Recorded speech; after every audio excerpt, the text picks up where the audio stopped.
it here to recognize both my patron in the form of Team Panda, and of course a great source of viewers and a wonderful source of support in the form of Seriously Clara. So I hope you had an absolutely wonderful show tonight, Clara, and I hope I don't bore you too much here.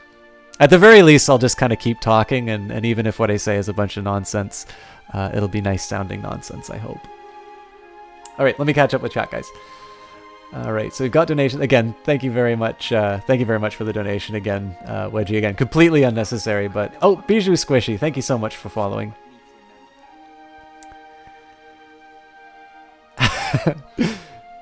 Jesse Quill just sent me a hilarious thing. Oh, thank you very much for hosting, Bijou Squishy. By the way, does anybody know what movie this quote is from? Tons of Sleepiness. Run all the giveaway. Yeah, I do run the giveaways, but that's easy to do. By the way, guys, if you haven't gone to see Clara Gives, definitely recommend checking that out. Come on, audio. I've been having audio problems the last couple of streams, guys, so sorry about that. You know what? We're going to keep going with the war, and we're just going to put on appropriately epic music. Let's put on Nemesis.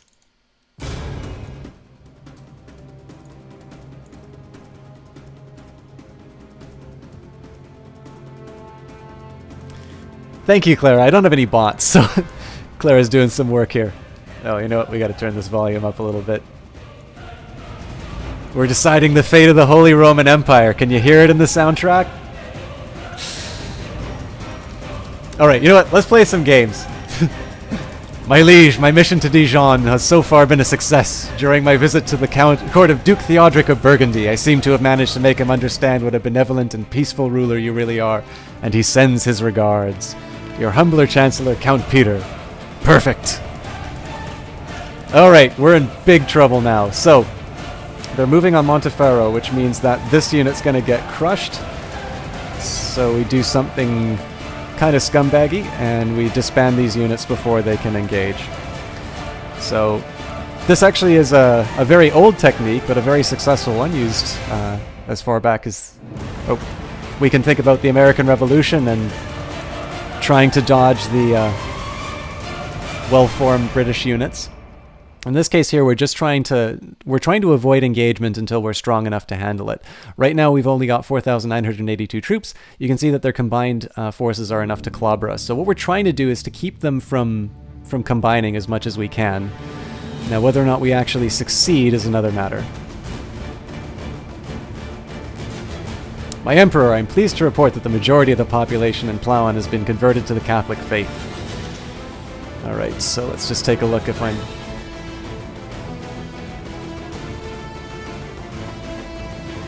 Got my bishop who's working on...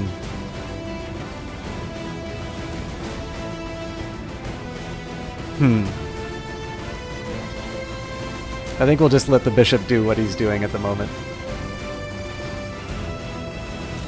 We call this place the poke and run minus the poking. We're letting them starve to death. Divided them.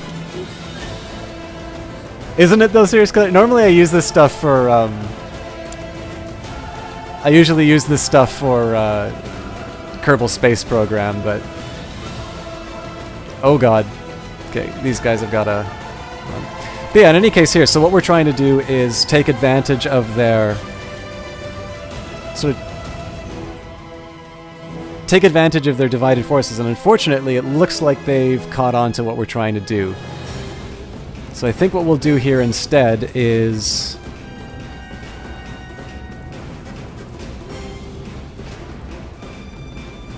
let them thin out their numbers with a few sieges. The one problem with this is that I've hired mercenaries which cost money every month. We can, of course, just say you only YOLO once and run straight into the combined forces, but I'm not crazy about that idea.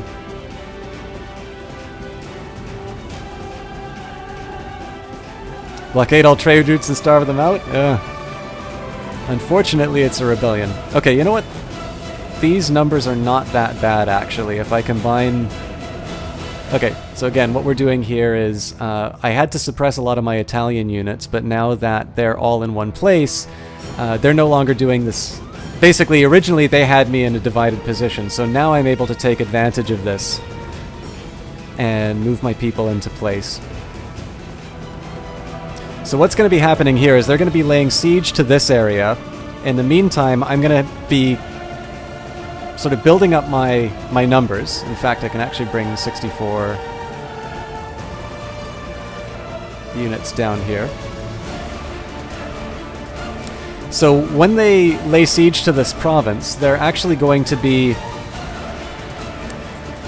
When I lay siege to this province, they are going to have to hold it. They're going to reduce the number of troops that they have. So right now they're engaged in an activity that's lowering their troop count, whereas I'm raising my own. So a bastard can cause a lot of trouble, insisted Spymaster Duke Wulgrin, and advised me of possible opportunity to get rid of the bastard in court. Now this is my son, actually. This is the only male heir I've produced, Pepin the Hunchback. And he can't inherit anything, so in this case I'll say, I doubt the bastard child will cause any trouble. I gain the trait Honest, which will lower my intrigue, but increase my diplomacy, which is helpful for my vassal count. So,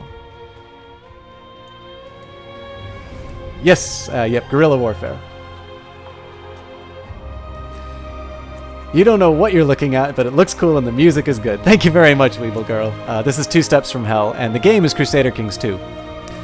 So, my mission in Dijon so far has been a success. During my visit to the court Duke of Theodoric of Burgundy, I seem to have managed to make him understand what a benevolent and peaceful ruler you really are, and he sends his regards. So again, I still don't think we have quite enough to take these guys on directly, but I do have a very strong ruler though, so...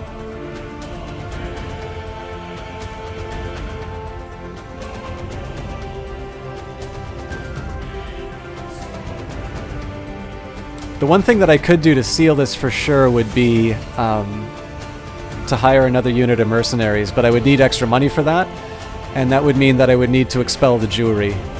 Oh, but it'd give me 500 gold.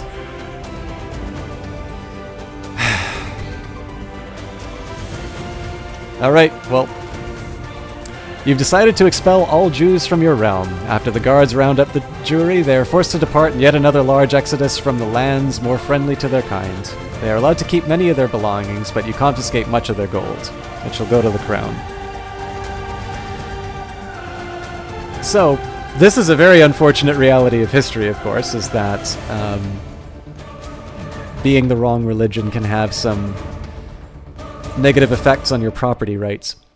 The reason I've done this, of course, is I need the money to perpetuate my war, and, you know, 500 wealth is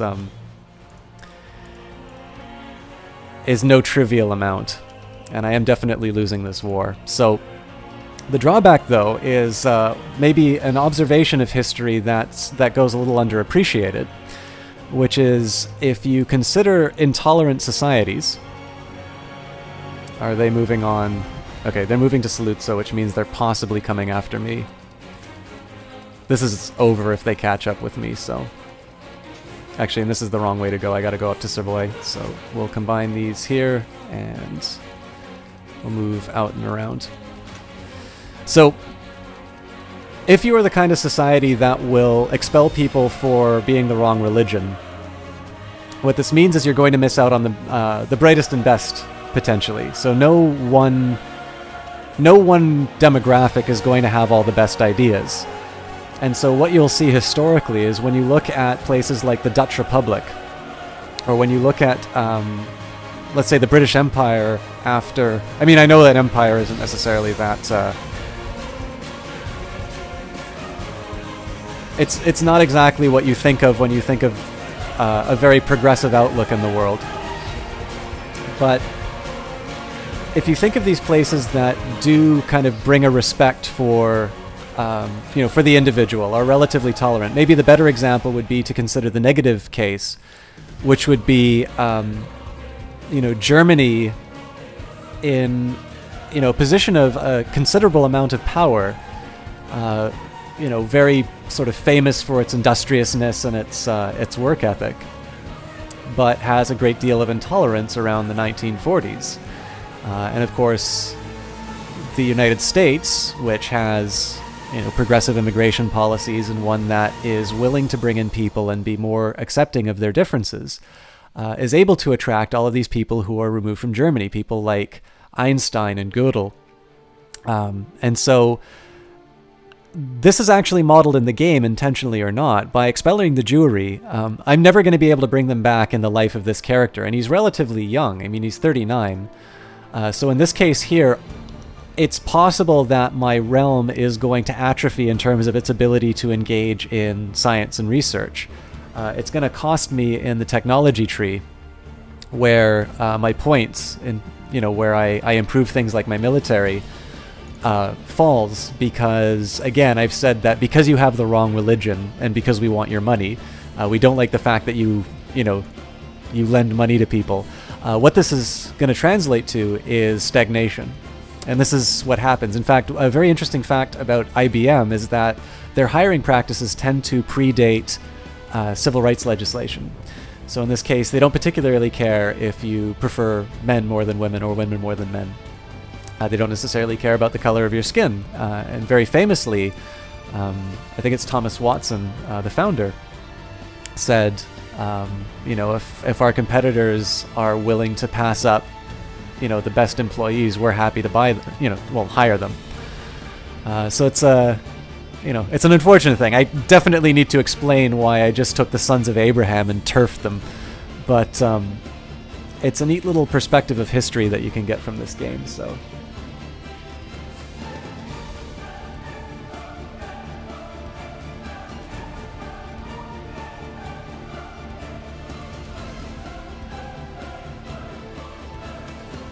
You got something against Empire's Chalk? Bigot. History within history. Man, I shouldn't be paying attention to chat. I should be watching my guys coming in. Okay. The war's coming up. Some music's going up.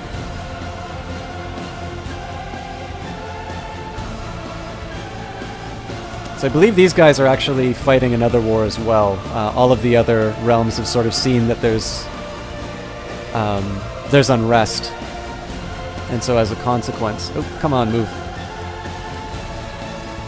As a consequence, they're sort of making their move on my territory. So as soon as these guys arrive, we're gonna go in and start reclaiming our lands. We're at -41, so we need to make our move. Okay, so Charlemagne leading the front. Widukind, our former enemy, is leading the flanks.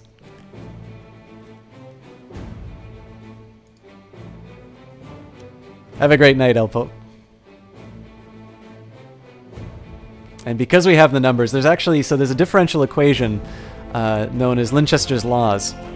And it actually tries to model casualties in conflict. And so the idea here is that you will actually have fewer casualties and we will inflict more depending on the numbers. And the relationship isn't necessarily a linear one, which is a fairly intuitive insight, but it's very interesting that they've actually been able to model that formally.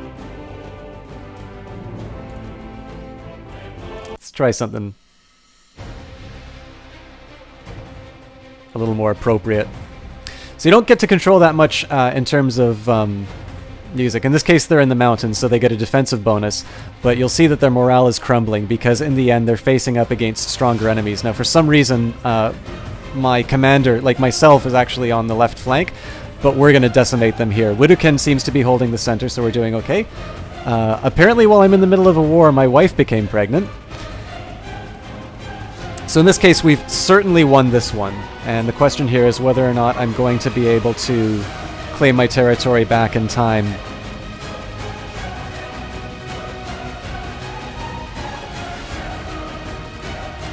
It's getting close for the music.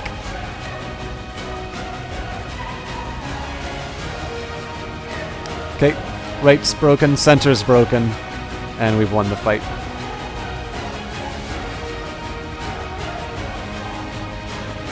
Alright, so notice the effect that had. We were basically over 50%, almost over 50% down. Now we're at a -7 war score, and that's from that one battle. That gave us 35% war score right away. So what we do now is we push our advantage, and we chase them down. How's it going, Bookfish 35? We had three wonderful hosts, Bijou Squishy, Jesse Quill, and Seriously Clara. And we're enjoying some Crusader Kings 2. The audio is not working for the game, so we decided to supply our own.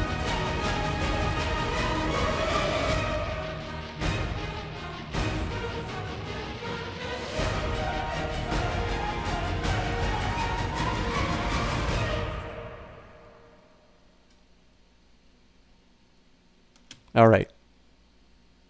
Duke Hugh the Cruel was captured in battle and is now my prisoner. Let's turn the music down a little bit. Okay, so one side of this conflict is done. They're down to 344 troops. In terms of my numbers, 2,000 of my troops are hired, so I can save myself quite a bit of money by getting rid of them. They're costing me 12 a month. Right now I have quite a bit of money though. So in this case, I guess we got to turn this up a little bit. So what I'm going to do here is rather than get rid of them, I'm actually going to start reclaiming my territory as quickly as I can. Oops, let me get rid of those notifications again. So what I'm actually going to do is I'm going to divide it into 2 halves. And the way I'm going to handle this is I'm going to use 1 half to reclaim my territory, and the other half is actually going to start moving on the capitals. And one of the reasons for this is that when it becomes time to sort of resolve this conflict, we've got Bavaria laying claim to some of my territory. So in this case, they've got 64 war score. Bavaria has got 23. Croatia's almost certainly won theirs. So in this case, I'm actually going to wind up losing territory simply because I don't believe I'm going to be able to reclaim enough territory.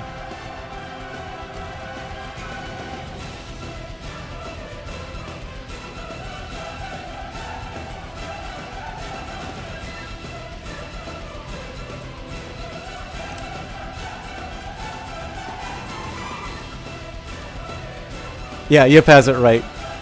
We're CS, the Catholic state. So this is definitely not the kind of outcome I was looking for, but it's sort of the best that I can expect under the circumstances. And this is because, in the end, I pushed too hard with the Saxon War. I didn't really have any options. I didn't have enough troops. I had a rebellion, and because these other territories have sort of spotted the opportunity to expand their own holdings, I'm effectively going to have to sort of surrender some territory to Bavaria in order to, you know, kind of put a cap on this fight.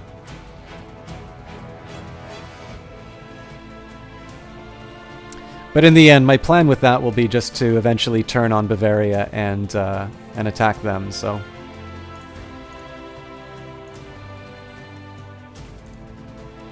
We only have 1 territory to claim here, so what I'm going to do with this group afterwards is move them north and then straight towards the capital.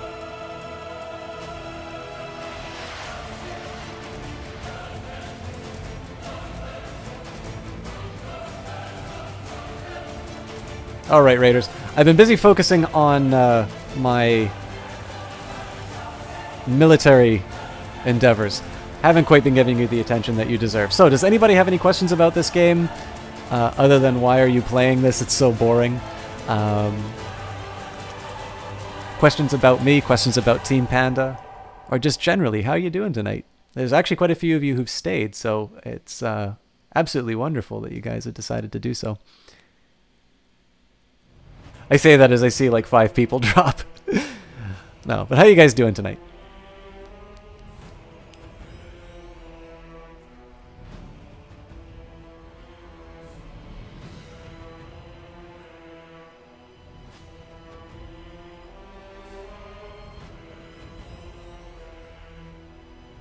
Okay, so I got to defeat somewhere. Okay, that's just in the north. I'm not too worried about that. Thank you for breaking the silence there, Paramore, is everything. Trying not to pass out. I hope that's a good thing.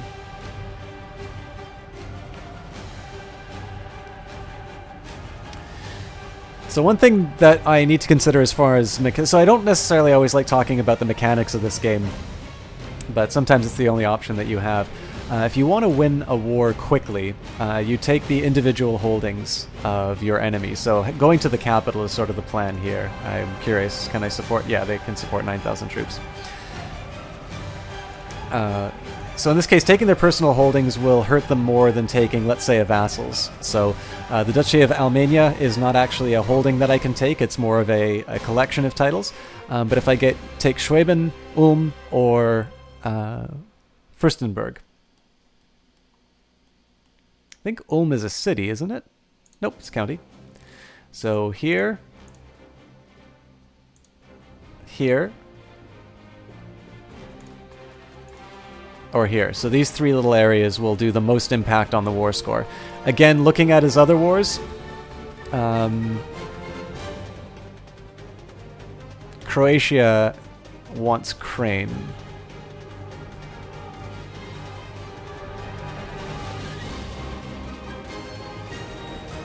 Where's Crane?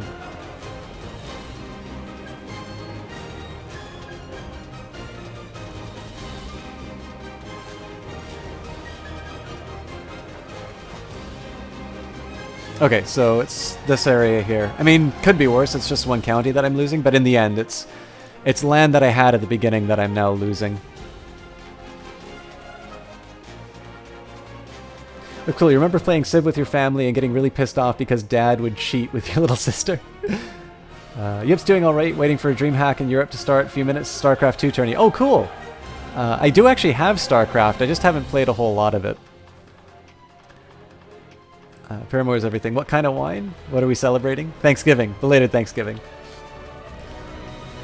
Yeah, so I mean, the comparison to Civilization is a fair one. As I said, the nice thing about this one is it has a very micro focus. So the idea here is that where in Civilization you'll sort of take this role of a social planner, and if you want to turn the United States to, let's say, a police state, you know, people will just do that. You know, they'll accept it and move on. What will happen in Crusader Kings 2? Like, let's say I want to raise taxes on people. I'm going to have to justify that. I'm going to have the nobles approve of that expanse in my power. So, in this case here, I mean, if you think about the Middle Ages, right, it's a very decentralized system. You know, the king is a title. It's not necessarily a, hey, I've actually got a son. Son was born to Emperor Charles the Great and Empress Elfreda of the Holy Roman Empire named Charles. So we've been pumping out daughters pretty much since I got married. This is...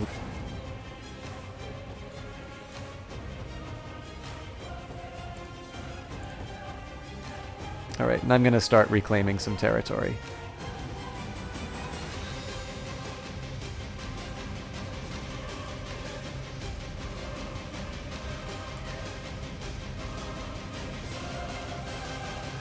Friday Pinot Noir.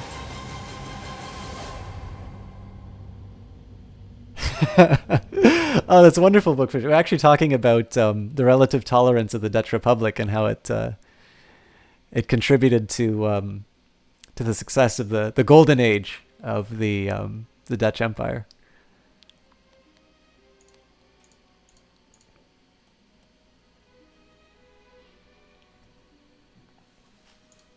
All right, so another feature. So remember, I was talking about the macro elements of this game. Sorry, micro elements of this game.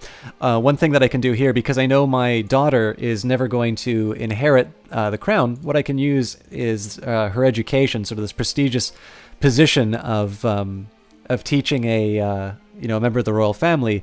It doesn't matter who's teaching her. I can use that tool to make one of my vassals sort of have a higher opinion of me, which is exactly what I intend to do. So one drawback here of me kind of pushing down the rebellion is they're not able to defend against the Croatians. So again, it's very likely that I'm going to wind up losing Crane here, but I would rather that than lose the entire country. So Iconoclast Faith Triumphant. The adherents of the Orthodox faith have steadily dwindled to the point where the Iconoclast believers are in the majority. This new state of affairs has reduced the Orthodox faith to a de facto heresy, and all former Orthodox holy orders are now Iconoclast. Of course, we are Catholics, so the bickering of fools does not concern me.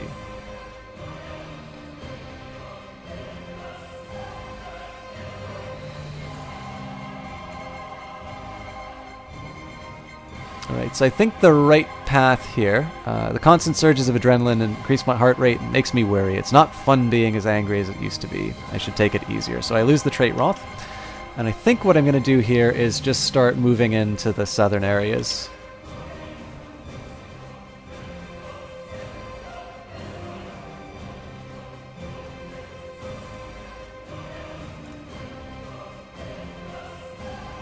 Again, 97%, I'm at 4%, so unless a miracle happens, we're definitely losing territory to the Croatians.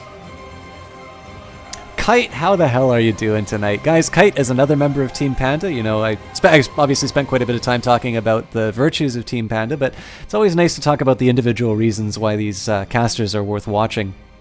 And Kite, in addition to being an equally kind individual, you know, I was talking about Clara's kindness, but Kite himself is a very, very kind guy, very generous, very,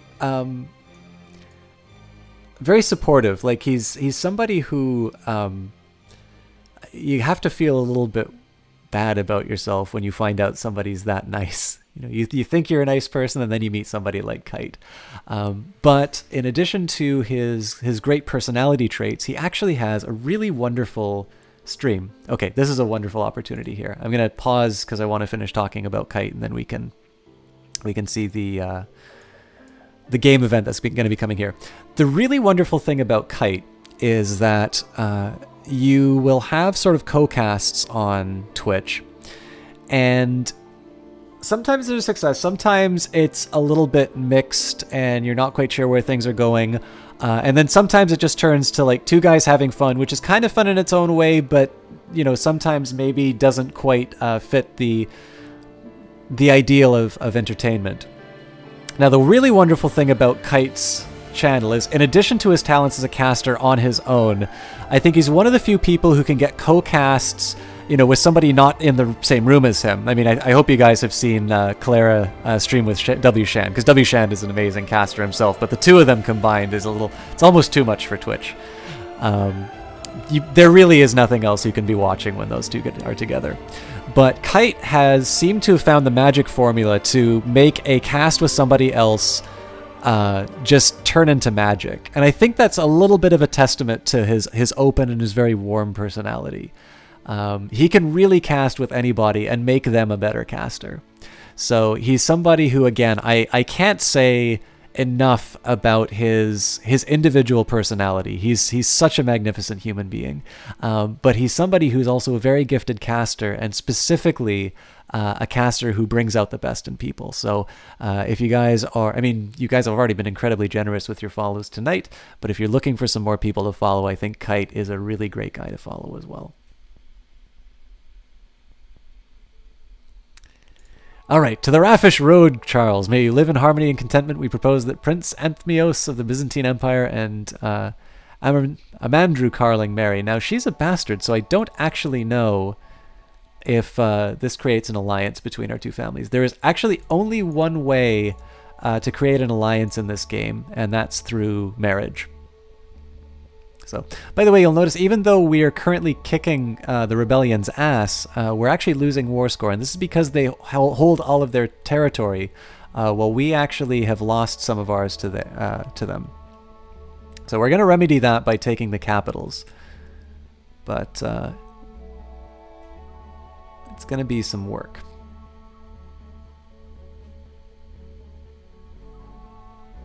Oh yes, I was talking about the differences between Civilization and Crusader Kings 2 as well. So in this case here, what this game is largely about is sort of the accumulation of power for your family, for your dynasty. So this is scored by your prestige and by your piety, sort of your recognizable and glorious deeds and your good works. And this will be summed into your score. The game begins in 769 AD if you have the DLC Charlemagne, which I'm obviously playing because I am playing Charlemagne. And if you then if you want to go to the very end, it ends in 1453 AD, which is the fall of Constantinople. So this is this big empire to the bottom here, the Byzantine Empire. Apologies for those of you who already know, but this is the eastern part of the Roman Empire, the only part that's still standing by this time. Constantinople, a huge city, and sort of the fall of that. In fact, we do history reading on the stream. And the fall of that is a tremendous event. It sort of shakes the world. And remember we were talking about the negative effects of expelling the Jewry? Well, we're about to experience it right now. The sudden expulsion of several important Jewish merchants has done some serious damage to the economy of your realm. It would seem they played a bigger role in the economic development of Paris than your advisors gave them credit for. So we'll try and be a scumbag and use up these technology points. We can't, so fools lose 50 economic technology. So again, we've maybe gotten a temporary benefit in the form of the money, but we've paid for it long-term through a stagnant economy and our intolerance. So notice now 51% in terms of war score, and this is because we're seizing territories. Hopefully... Alright, so we've lost Crane to the Croatians. Propose white peace, you can go to hell.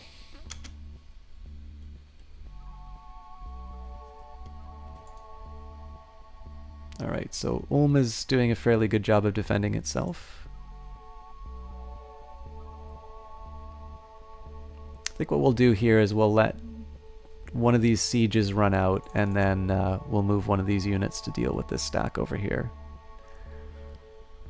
I don't really want to be losing any more territory if I can afford it. And we're back to dangerous factions. Now, I haven't had an assassination attempt in a while, so I'm tempted to... I mean, I think I really need to. So the drawback here is that I had some assassination attempts before. I'm going to be taking my spy master to move him to discourage one of these factions. Now, one of the reasons I'm doing that is I've taken out all of my economic options as far as hiring mercenaries and things like that go. Got 447 wealth, which is going to be reduced over time as I continue this drawn-out war. Although I'm getting some fairly healthy war score now that I'm taking some territory back. And so, basically, I want to do what I can to break up those factions. Now, the drawback, of course, is that if this plot to kill me is still going on, then I've potentially just signed my own death warrant by removing my protection. My intrigue is not that good. But at this point here, I have another existential threat to the kingdom in the form of this faction, because I may not be able to win a war with them. I'm relying on these mercenaries to carry me through right now, and I may not be able to carry it through into the end. So in this case, I want to basically put a pin in this rebellion, and finish sort of finish prosecuting this one. So let's see what he's got here. Furstenberg. Yeah. Taking his personal holdings should be enough, but we'll see. Orson de Genoa has been elected the new Doge of the Great Republic of Genoa. Well, I own Genoa, so a new great house has risen from the forefront of Genoese politics under petition Desideratus de Genoa. As long as they keep paying taxes, I don't care who runs things. Another opportunity to educate my child. So again, what I want to be focusing on here are people of power in my realm who can potentially help me out. I'll gain 20 opinion by letting them sort of train my daughter. So in this case, let's take the Duke of Champagne, who doesn't necessarily think that poorly of me, but I definitely need as many allies as I can get. In turn, I also can appoint a new commander. So in this case, we don't have too many good commanders, so I'll just appoint the highest rank.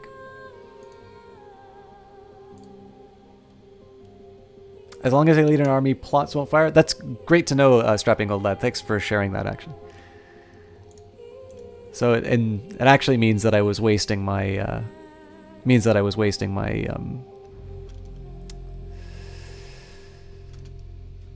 my spy master that whole time, but can't really hit the rewind button in Iron Man mode. Okay, so we've taken all of their territory. I think in this case, actually, I'm going to move my main force down to the south. This is clearly lost already.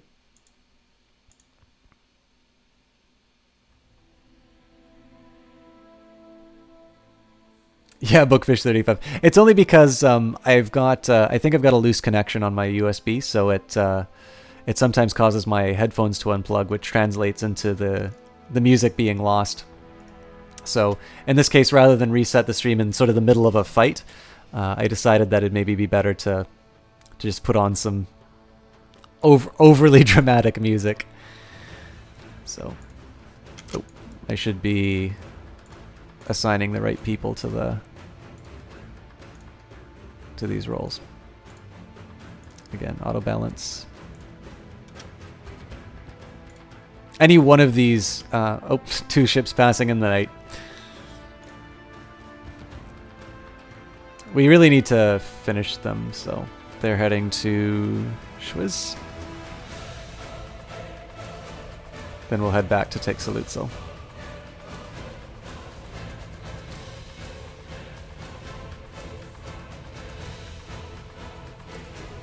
They vanished. Oh, they're taking the capital back. I'm okay with that.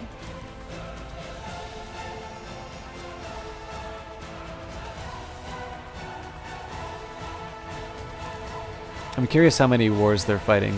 So it's still 3, 47 and 73. So in this case, I shouldn't lose any more territory to foreign powers. And actually, it looks like some of these guys have stalled out, so that's good news for me. By the way, I'll get some opinions about the 3-word story after we finish off this rebellion and see what happens with these factions.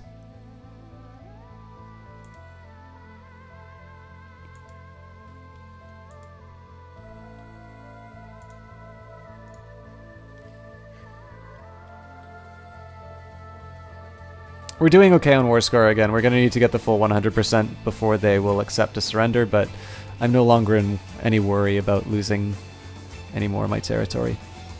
Also, these forces here aren't strong enough to retake the capital, so I'm not going to waste any resources pursuing them.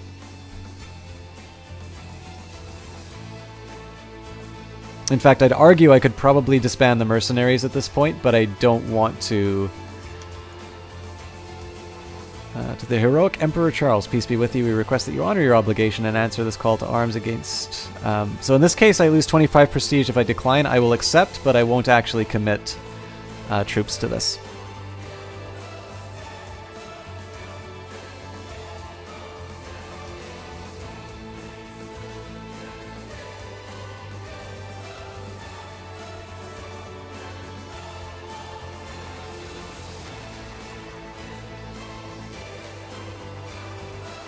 Oh, I was paused. I was wondering why nothing was moving.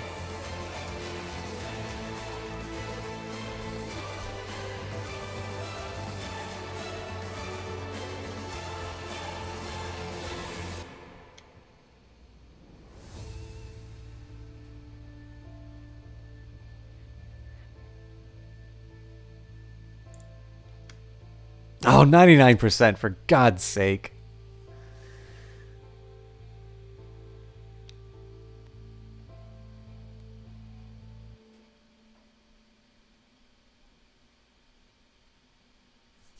If this isn't surrender, I'm going to be mad. A white piece at 99.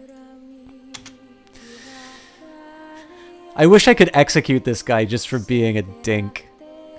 Alright, my liege, I believe one of your vassals can be discouraged from associating with conspiratorial factions if the proper leverage is obtained. How do you wish to proceed? Let's see what this guy is. So, as I was talking about the RPG elements of this game before, everybody has individual traits. So in this case, this guy is slothful, deceitful, just, and ambitious. So it's a little difficult here. I would argue an ambitious man can't be threatened. Obligation would appeal to his sense of justice, but also conflicts with his ambition. So in this case, we'll say obligate, and we'll see whether or not he is the leader of the faction still.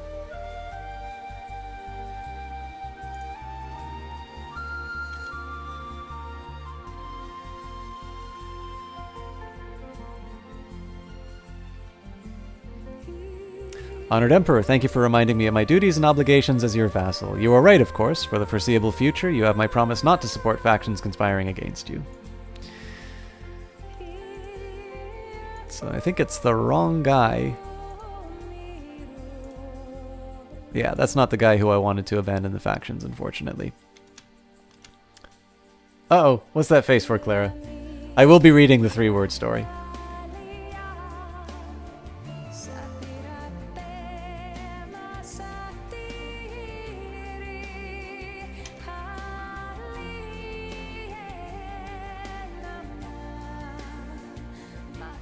Why is the papacy so large? So strapping old lad, when we founded the Holy Roman Empire, again, as was the case, Holy Roman Empire comes at the, at the pleasure of the church.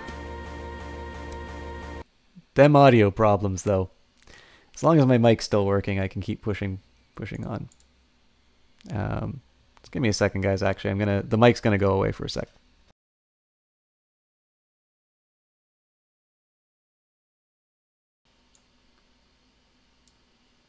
Mic should be back. Don't know what's going on with the audio. There we go. Ah, we've got our 100%.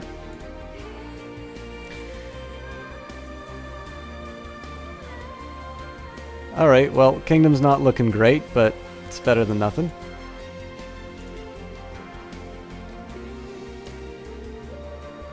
So the papacy is so large that this is a deal with the Catholic Church, and so when we triggered the event to create the Holy Roman Empire, in this case that was one of these decisions that you can take here. The condition of it was that these territories were given to the Holy See. So in this case here, the papacy is so large because that was how I became Holy Roman Emperor. Although, of course, there's nothing preventing me now from turning around and seizing those lands, as I very likely will wind up doing, but I currently have some bigger fish to fry. I definitely need to rebuild my army. I've got about half my strength with my vassals. My personal levies are a little bit better. I don't think there's any other changes I can make as far as my laws are concerned. I definitely want to get the succession laws changed, but I haven't been King of Saxony long enough. And then it would also be nice to let women inherit the throne. But again, I need to reign over an area for at least 10 years, which hasn't happened, it seems. Oop, that's definitely not 2 steps from hell. Time to kill the crap out of Bavaria? I mean, they're in a lot of trouble right now. They've got 40 troops to their name. Right now, all of their territory is sort of being divided up between... who is it? Grifo and Rostelav. So what I'd want to do here is I'd actually want to see... I want to see how these wars finish. I want to see what's left over of Bavaria and see whether or not I can claim it. I definitely want to go to war with Croatia sooner rather than later to claim back Crane, which is what they took from us. Now, in the end, for one big rebellion, that's... we did okay in terms of the losses that we could have experienced. And the nice thing about rebellions are that you get to strip people of their titles for rebelling against you. So in this case, I'm just going to directly take what I can from... Oh. This is bad if this is a crash because it's not actually going to save the end of the war. All right. I'm just going to let this run for a little while to see whether or not the game wants to crash or whether it will actually reconcile itself with the current situation. But I have been given a commission of $10 to read the 3-word story. So I'm going to get a bit of an opinion from chat. There's still a fair number of you from Clara's stream. I was going to be redistributing some titles, and especially if I'm going to be kind of popping out of the game, would you guys like me to read the 3-word story? Read this 3-word story before going back to anything inside the game, or even a different game entirely. I'd love to hear some opinions on that. And in the meantime, I'm going to crash out of the game. I would never want to belong to any club. KG Moose, thank you very much for the follow. Sorry you had to follow at a time when the stream is is going into full potato mode.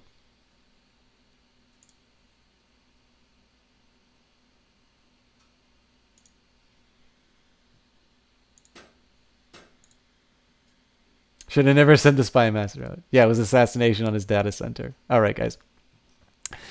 Let's do the 3-word story. I got to bring up Discord. Yeah, no secrets here. I don't think there's anything important. Anybody want to guess what class this is? Oh, but I definitely don't want you looking at Discord, so sorry guys. Let's put on some music.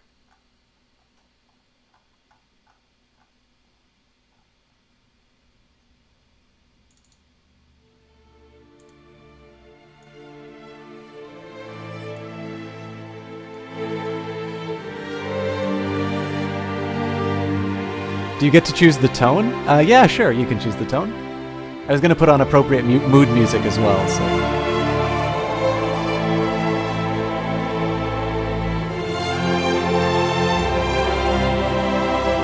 The answer is C. Thank you, you passed the test.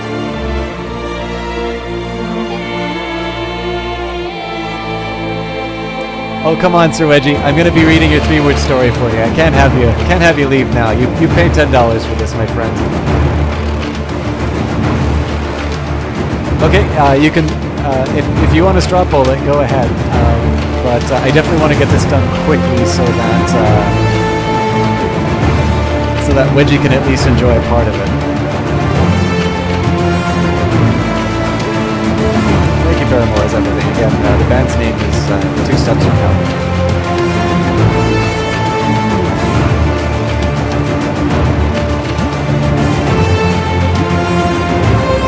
Oh, sorry, it's too loud.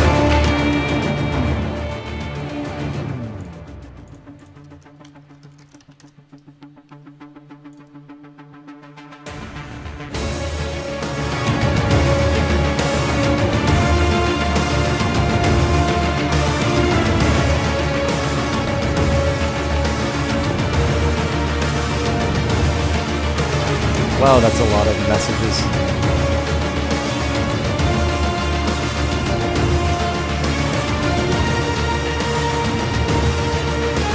How long is this story?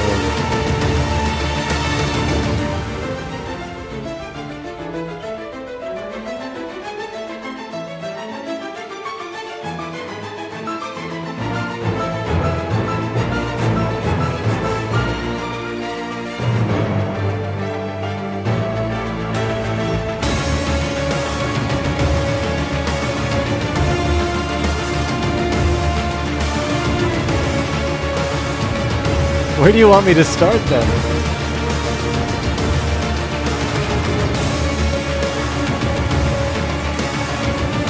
So if you guys want to get a straw poll together, either for tone, although I'm happy to improvise, and you can also ask for music. I'm happy to do both. Oh, okay, I've got the beginning of the story. So, let's full screen this.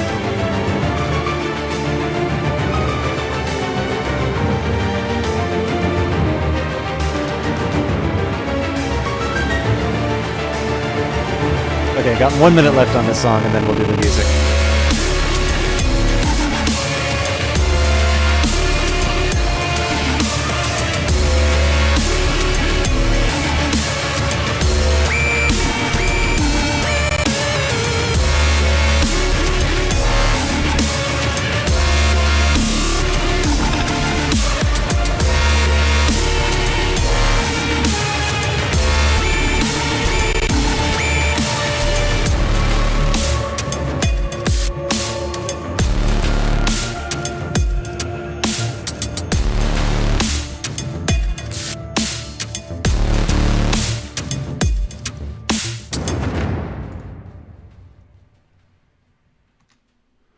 All right, ladies and gentlemen. So I should first introduce the three-word story.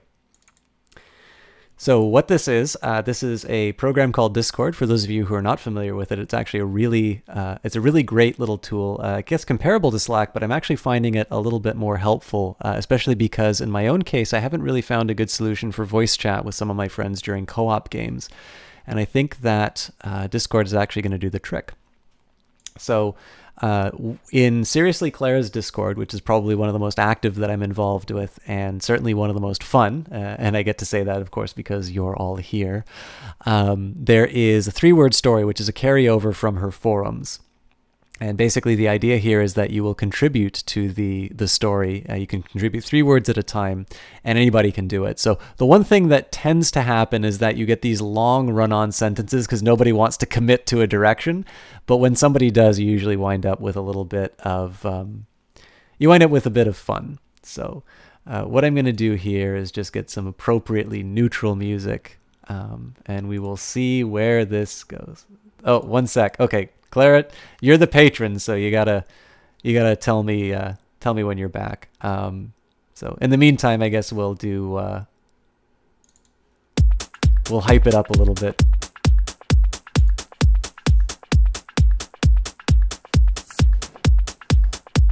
when Clara is back, we will begin it. But in the meantime, this is Paul Taylor, also known as Nervous Test Pilot, and his music for the game Frozen End Zone.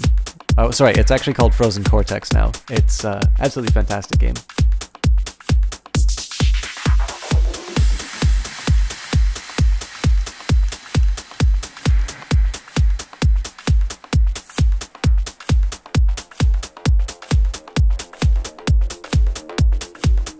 In the meantime, I can do a short AMA while we wait for Seriously Clara.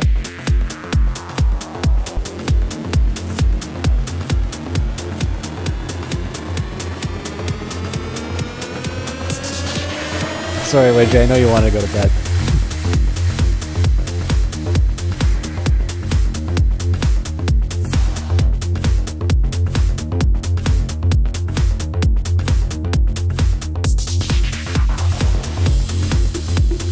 Alright, have a good night, Paramore is everything. AMA, good, then I can ask you now. How are things, Chalk? Astral Seer, grad school is actually quite difficult. I'm finding I really don't have a lot of time for casting like I thought I would. Okay, go. Alright. AMA after.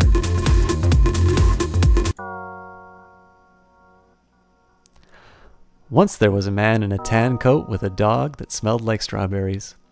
Oddly enough, one day he left his dog in a pile of steaming hot ramen, which he promptly disposed of. He explained, "How do I get this shit off my dog? He's just sitting there. Is he even giving a fuck? And what is that large spotted Dalmatian going with my priceless amethyst? That was the last time I'll ever cook any ramen again. I'll go back to that other world for fresh ramen. Then I can give to Corvo for the goods, and not the knife in my brother's ugly red bag, because he doesn't like it touching his butt." Corvo asks about the wanderer's sense. The heart replies, "Where's the goods?" It was then the goods were shot from cannons, exploded in the air, and rained everywhere in pretty rainbows made of fire. Under some ice, the last of the crayons are lost in the bottom of the universe, where the whole begins to fade and the light becomes the shade, in its infinitesimal and the darkness of, oh my god, the pushing pick. Ha ha ha, worst player ever in the game. Where there's cheese, constipation lingers close unless one cautiously lifts their leg, rolls for crit, and finally wins a new car. That smells like Steve Buscemi's breath. Need some toothpaste to clean my car's hood, since the day when a skunk died after jumping in a dirty sewer.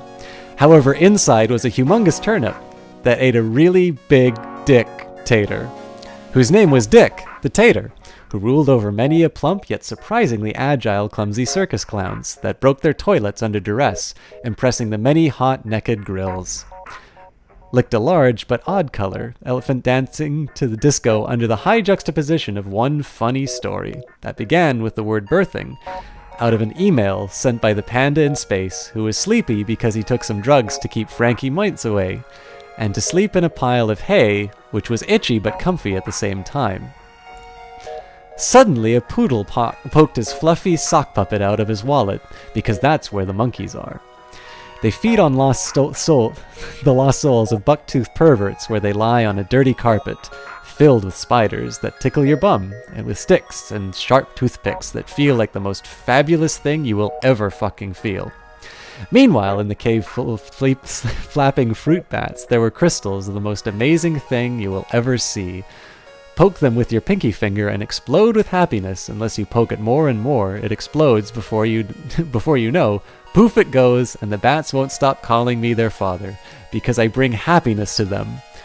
Then suddenly they sprung to life through spontaneous combustion with the help of a flying cat, through which the soaring sky with farting rainbows and luscious hair, with a beautiful retro gaijin flying it, shooting marshmallows out of their cannons and making pandas lick all of the chocolate. So they could eat all the dancing penguins that wanted to party under the stars, with the moonlight.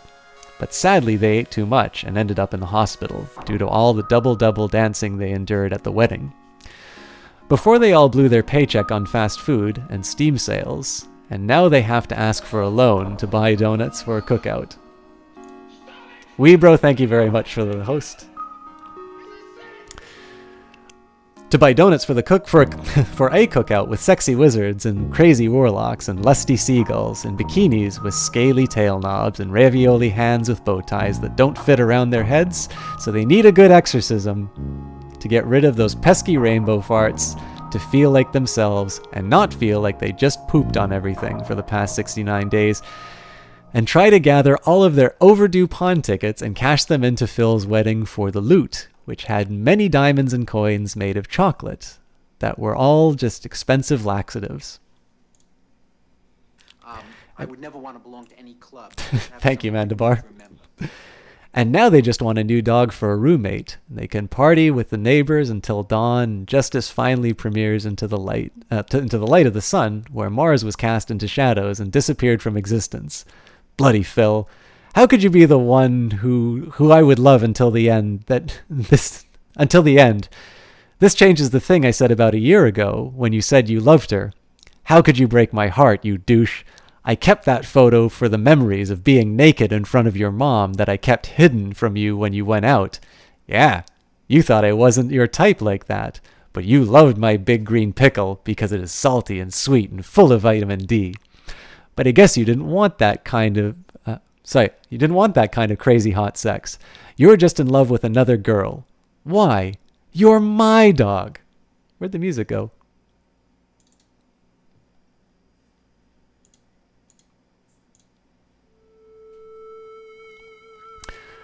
But I don't swing that way. I'm just not that into you. Not unless you give me the chocolate right now, or else you will be in deep trouble with all of Canada. And all these spiders in the carpet with knives and more. Oh, how scary. Ah! They're in It's Time to Duel. You activated my trap card. Kunawi with chain. Dark magician with a panda hat and a dress. He just likes to be himself. Don't we all? Just want to wear a dress and be pretty. No, there are plenty of pretty people that wear dresses daily and hate every moment of it. So, wear what you want to and eat all the chocolate that you can. But don't become another person while going on a diet and eating Rice Krispies treats and squid guts while trying to impress your ex. It's just not healthy to hold on to that much dick at once. I mean, I liked it, but it's not that, but I'm not saying that I like you or anything. But the D, it is fat. You need to go. I have no idea who just thank you for that host, whoever just hosted. I'll see the message in a minute. Yes, this is FTL music. Jaspoo, thank you. You need to go on a trip to your doctor because your D is looking gross as fuck. It's got AIDS. Not really, but you should probably get that checked out to see if it'll fall off. And it does then put tape, and if it does, then put tape on it. But anyway, let's just see what is going on, okay? We will get back to... Thank you, Black Dahlia. I'm gonna stop thanking you guys just so I don't break the flow of the, just so I don't break the flow. But thank you guys for all the hosts. But anyways, let's just see what is going on, okay? We'll get back to the TARDIS and live our lives jumping through time and living to bone all the sexy people out of their times and to have fun doing all, but not too hard because that might cause problems. But only if you do it Monday, Wednesday, Friday, and sometimes Christmas. Then that is festive as fuck. And you are Santa Claus's big helper if you give him a big ol' hand job. But not just any hand job, a very special magical hand job with a veiny hand. Maybe a foot. Who knows?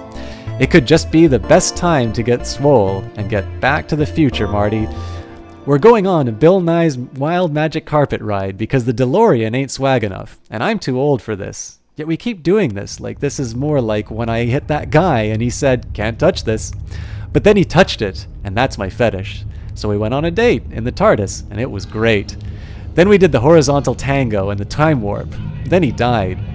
But he was still alive in my heart, so he will live in hell now, where there will be cake, and the cake is full of spiders.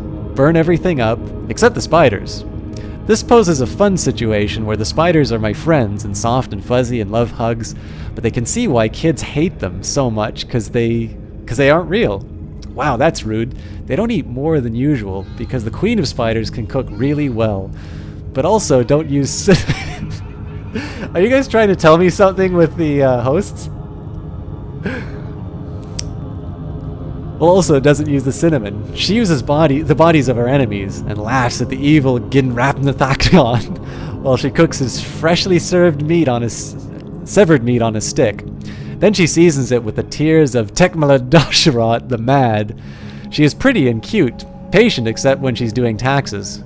She hates but loves music while she does all the cooking. She sends us to work for more hot chocolate and then pays in food from the garbage can, because we're garbage. Is what she said, then kissed on her forehead and gives us hugs and put us to bed.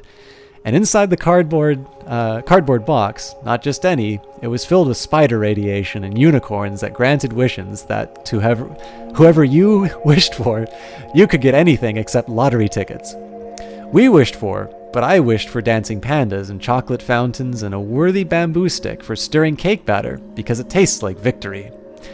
Then explodes in flavor like a brick, hitting my dick with flavor, and less hard in my hand throwing a brick at the wall, and all in all, fun was had, in utter darkness and utter solitude, until one day a pig came.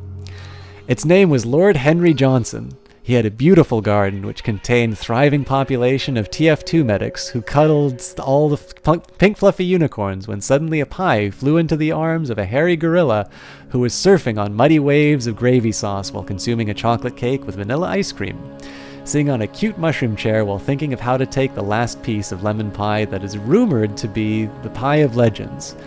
Where the land beneath it turns into cookies, the Queen of Cake lived and indulged on the suppleness of all the cake in and around the caves of a very dangerous dragon, where he slept atop, or she was sitting there in a burnt Winnebago, which was also an unfortunate transformer who always wanted to visit Cybertron, but couldn't due to unpaid tickets. So they put him in a tiny panda cage owned by a monkey and a tiny edible onesie who craved to love somebody to the very end. But something was eating his soul, telling him that something was seriously wrong with this situation. Meanwhile, in Cakeland, where the Queen of Cupcake... You know what, I should say that Crusader Kings isn't going on anymore. Sorry guys, it's really hard to read all these run-on sentences at once.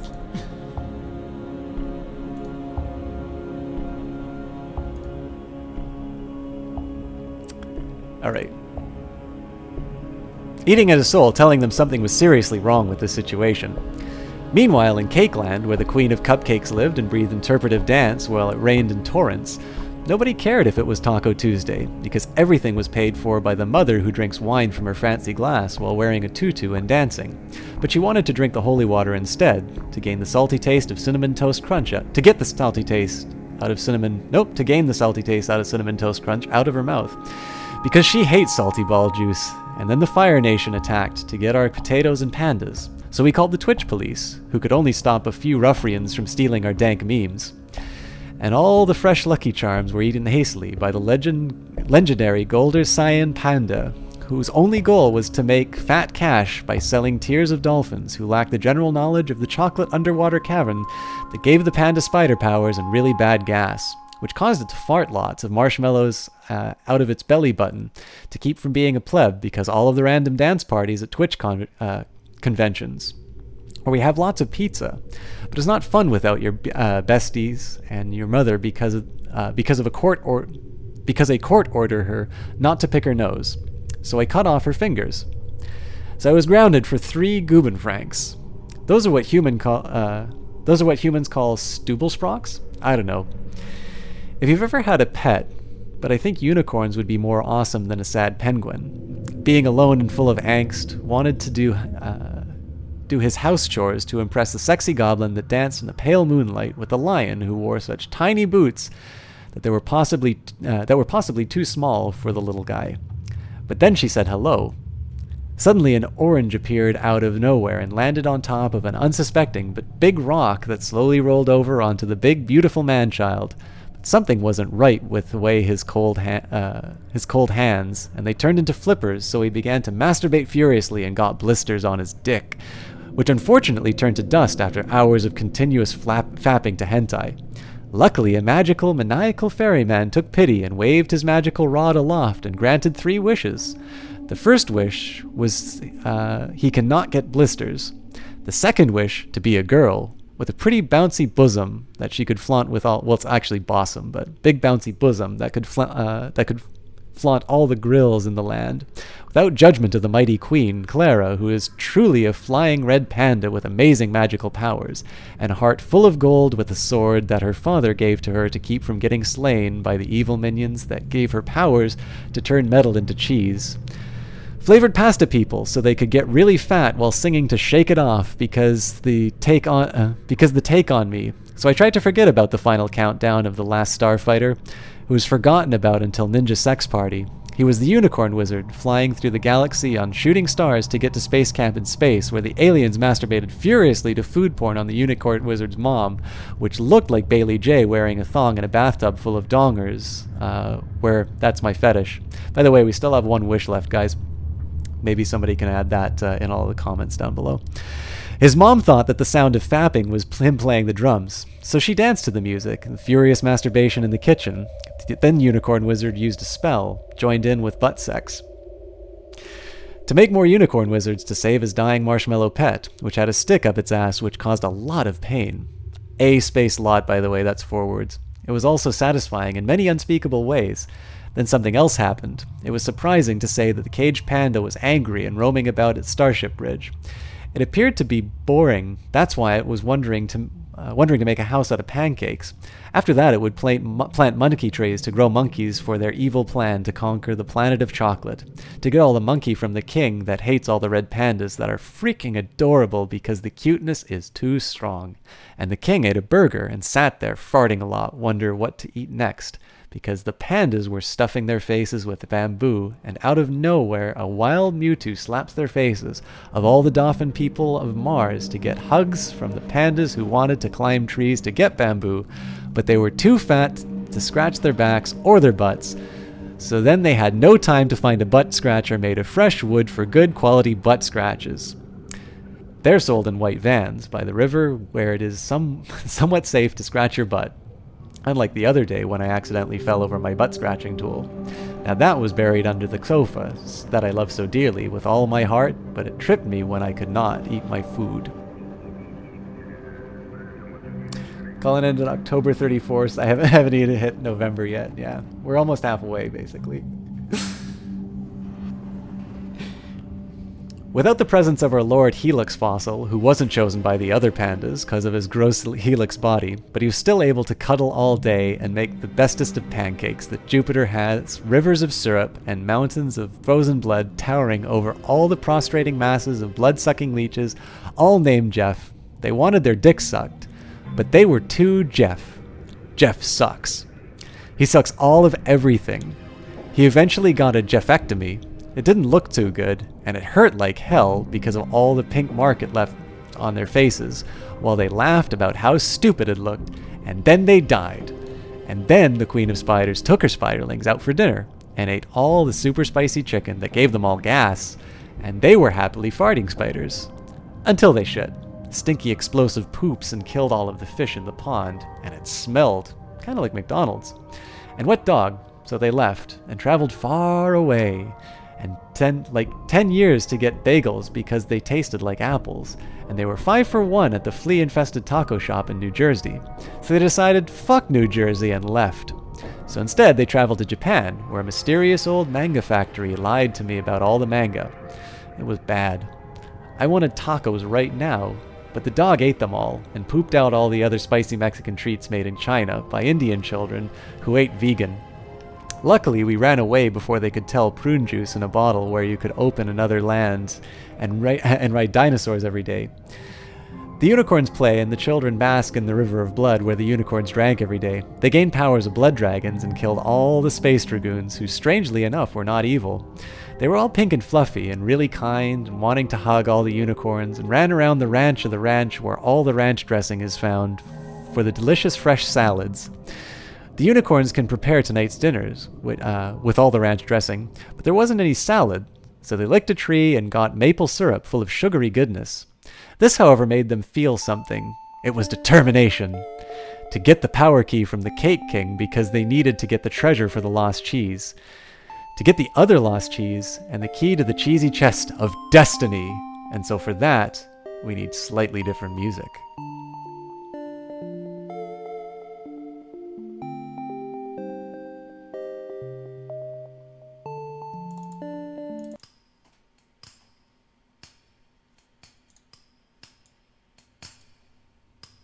So they went to the Oracle of the Sea to summon the Great Cheese Master, and he was Swiss, and wanted to ask how the chicken crossed Hexter's dimensional gateway to get to the KFC to file a complaint for the lack of biscuits and chicken which gave him gas, and exploded in a fried bird and turned him into a pumpkin, where the king made a pie, and gave it to all the minions dressed as sharks. They were vicious, lustful creatures. They ate cake and made love, roaring in ecstasy. Then babies came from the north, eating their parents, and then turning into gigantic mega sharks and killing everyone in cold blood. After the war, he got depressed. Thus he licked his ice cream cone, and then it melted on his shirt. It was the color of the sun's rays, and it ripped to a sad end. Thus my shirt was ruined, and I was very mad. But alas, I sneezed all over my arch-nemesis, who proceeded to challenge my honor and wanted to cuddle my pet alligator. But I digress. So then I sauntered up to the Taco Bell to relieve my empty cup and my growling stomach to take all the pain away from the pizza that I had eaten. It gave me the most epic poop I have eaten since I joined 4chan. The poops were still kind of warm, but kind of good, but kind of not. But yet the warmness was bae. So I ate and ate the poops and then drank refreshing pee with beer. The sulfur. Oh, actually, you know what? This is November 1st, so we've got 26 more days of this. I'll leave it to chat. How many of you want to keep reading it? I'm going to read chat. You guys just give me a big column of spam saying whether or not you want this monstrousness to stop or whether or not I should continue. Yeah, guys, I've missed like 3/4 of the chat because I've just been reading this stuff, so...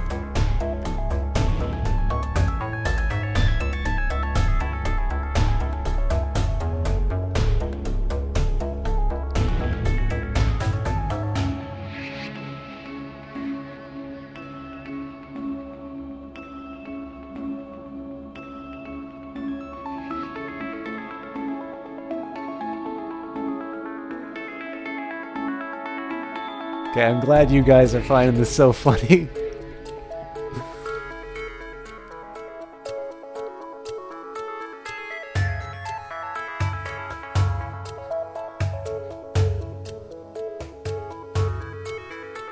Yeah, so, I mean, if you think this is a race, I'm pretty sure I can get to the end of this before you guys can add to this.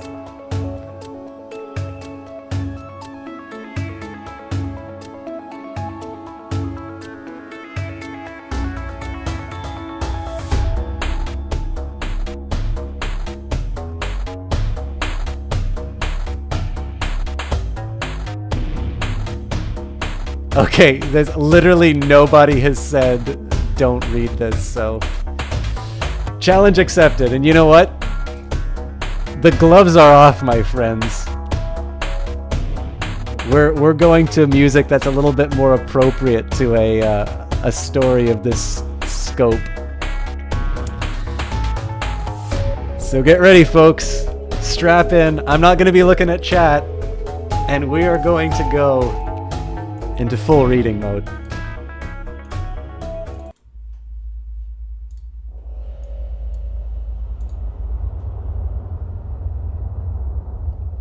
Ate the poops and drank refreshing pee with beer and sulfuric acid, thus made him convulsively power spew, and he turned into a giant piece of poop, then out of nowhere destroyed the whole porcelain throne of poop where it splattered all over the faces of the hopeful ghosts of dead businessmen who asked for large quantities of poop in a brown paper bag to eat with their piss beer and plan the upcoming apocalypse with fiery jellyfish and poop bags and spam. So weeks after it blew up, but it was fun, and it was terrible at the end of everything. So we started walking through the forest and saw a handsome prince. We punched him right in the balls. And then we laughed until the poor little fella crawled off groaning, and then he turned into a dick with mighty, mighty swing, and a mighty sword with a sharp tip and a white eye. This man was very clever and very powerful, and was very mighty dick. Now he has a beautiful face, and his beautiful dick. He can go screw all the bitches, and all the people he could strangely fondle. Oh, come on!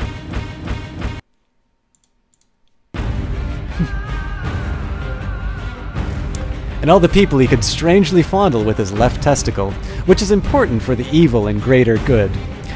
He did go to all the strip club and grabbed the booty with his mighty yet uncomfortably large dick. All the women started to bask in the unbelievable sight in the dark where the magic mice made all the wondrous cats jump on wondrous mice and then ate 15% certified beef with poop and moist cedar shavings. I'm competing with the music a little bit.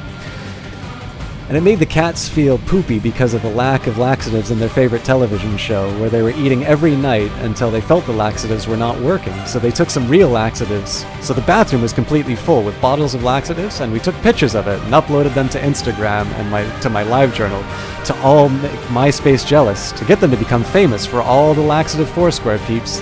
This poop machine could only make more poop happen, and eventually they shit everywhere, all up the walls. What the fuck? When did this turn into such a shit story, with shitty antics and stress shitting, with all the fecal fanatics around? It's just shitty. It started with Taco Bell and that burrito. It was very good, but wasn't good. Everything went downhill, and the toilet ended up on the floor from the fecal avalanche, leading to kissing all the turds while being watched. Sat there doing that poop stuff with the poopy, which then led to all the extremely bad odors that the turds just mentioned. They were shitty and just stanky. They would not be defeated by all the butts as a new clean of butts approaches to the fight, all the twerking giant sumo wrestler, and end them with dripping sauce and dirty butts. They were defeated when they were forced to just retreat and rethink their plan of attack. To end all nefarious deeds, the turds in the squishy's house of poop with all the nefarious poop and all the adorable little kittens smelled the poop and purred furiously and ran away. Unlike the dogs, they ran weird and came back.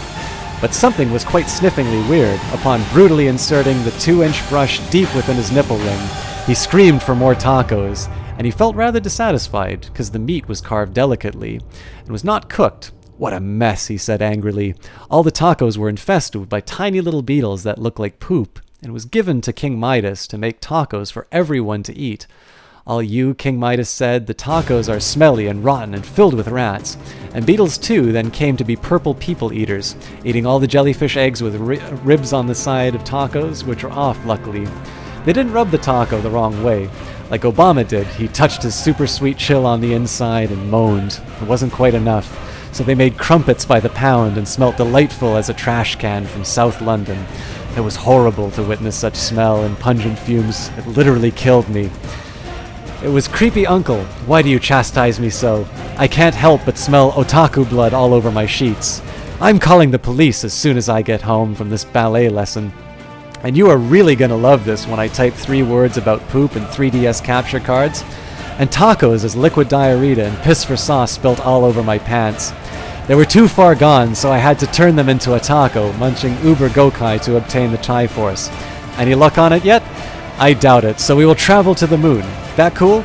Okay, let's do that thing with a thing, and things got kind of thingy upon things, other than things being more thingy, with happy little Vegemites as bright as the sun and as filling as the green grass on the rolling hills. What the hell is your problem, officer? We need to respect our elders and the people who love sushi, and want to actually cook tacos, not fake cooked. Remember to say thank you after all your grandma did for you yesterday, okay? Great, let's do it. Let's have an impromptu dance-off with lights, November 6th. Lots of bubbles. The party was terrible. Meanwhile, we went to a haunted house where the ghosts were full of candy. You could almost hear them in the distance, to your left and the right. There's a cat with a bad cough that was so loud it woke the neighbors up to apologize. We're just having too much fun with the big fellow with the battle axe strapped to his face. He's tired. Though beer o'clock, that was cheating.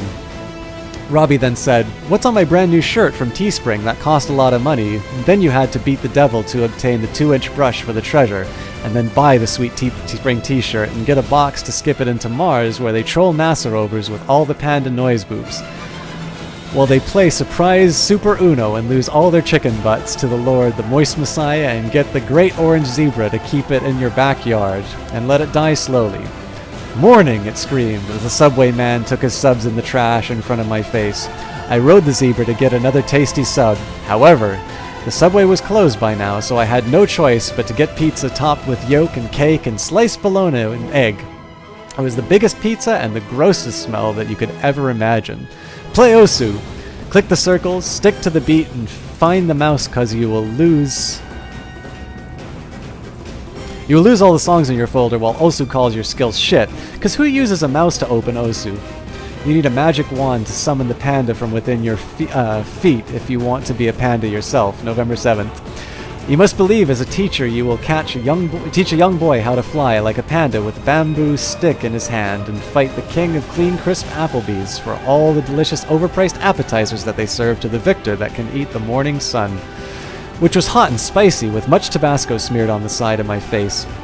I had to rub my eyes to get it in my pupils and somehow get it in my pants because skin needs to heal from my magic wand accident that happened when everything broke on my way to the doctor's. I really hate porcupines, like for real. What was God doing when he decided to make porcupines? They are balls of death and destruction with furry little tails and pricks that probably hurt when they poke you. So don't kiss the pricks. They will get you and give you the clap. So wear protection so that dick don't get pricked by the clap. That damn clap with the claps. He went to the gynecologist to vaporize the clap with a needle. Then he realized it's permanent, so he went back to clapping his magic wand against the wall so it would work. But it went boom, and the dick was magically cured by the doctor, who is very good at his what the fuck claps his back, I am doomed till the end of the stream. And probably the end of time. So I had to dance my clap off somehow. It got worse to where I had to go to...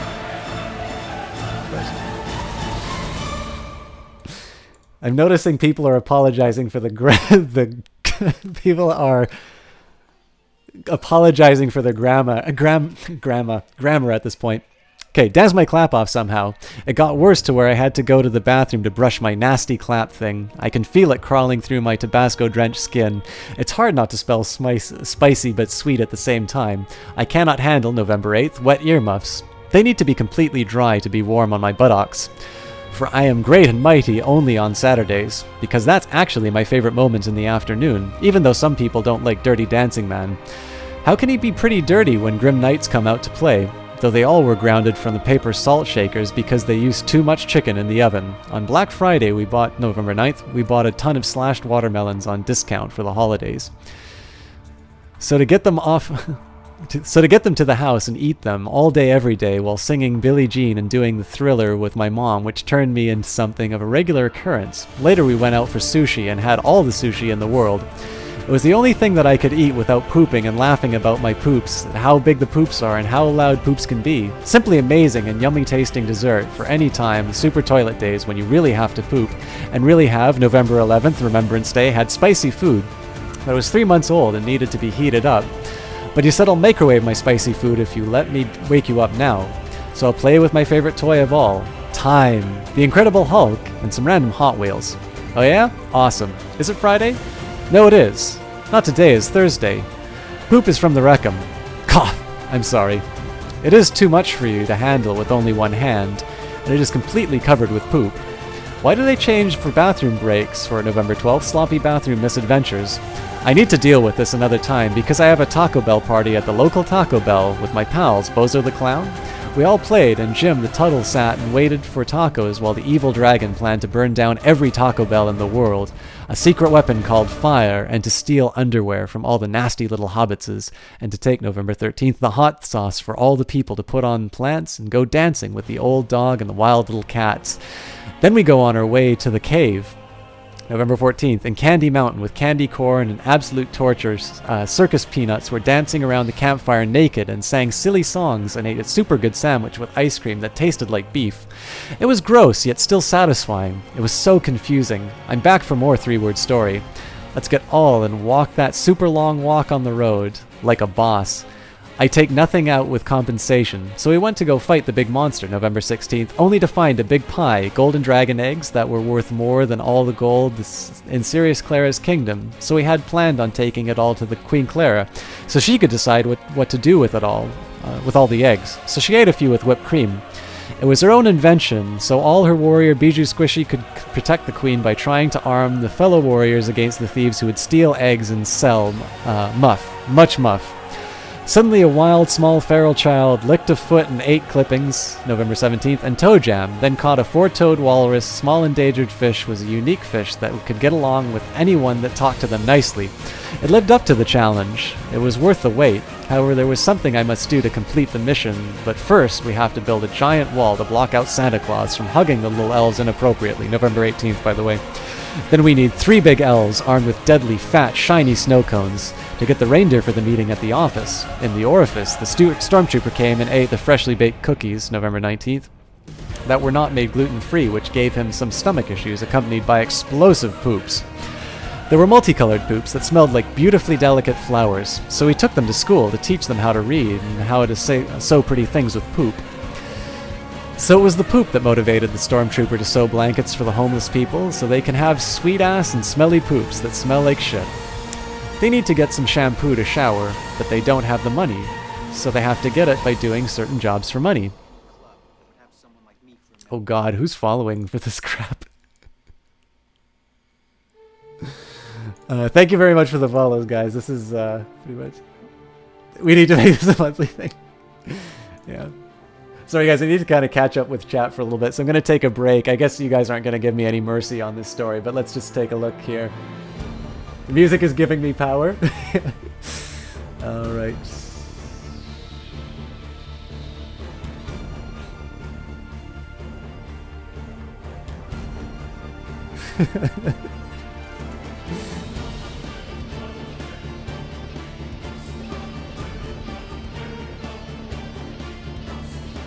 Yeah, sorry guys, I'm not acknowledging like all of... I've got 12 channels hosting me right now and so many follows. I'm sorry I'm not acknowledging all of this. Please take the videos for it, because we're at 171 new messages since I opened up this this thing. And everybody's still typing, so... Hey Jesse Quill, you've come to the low point of this stream.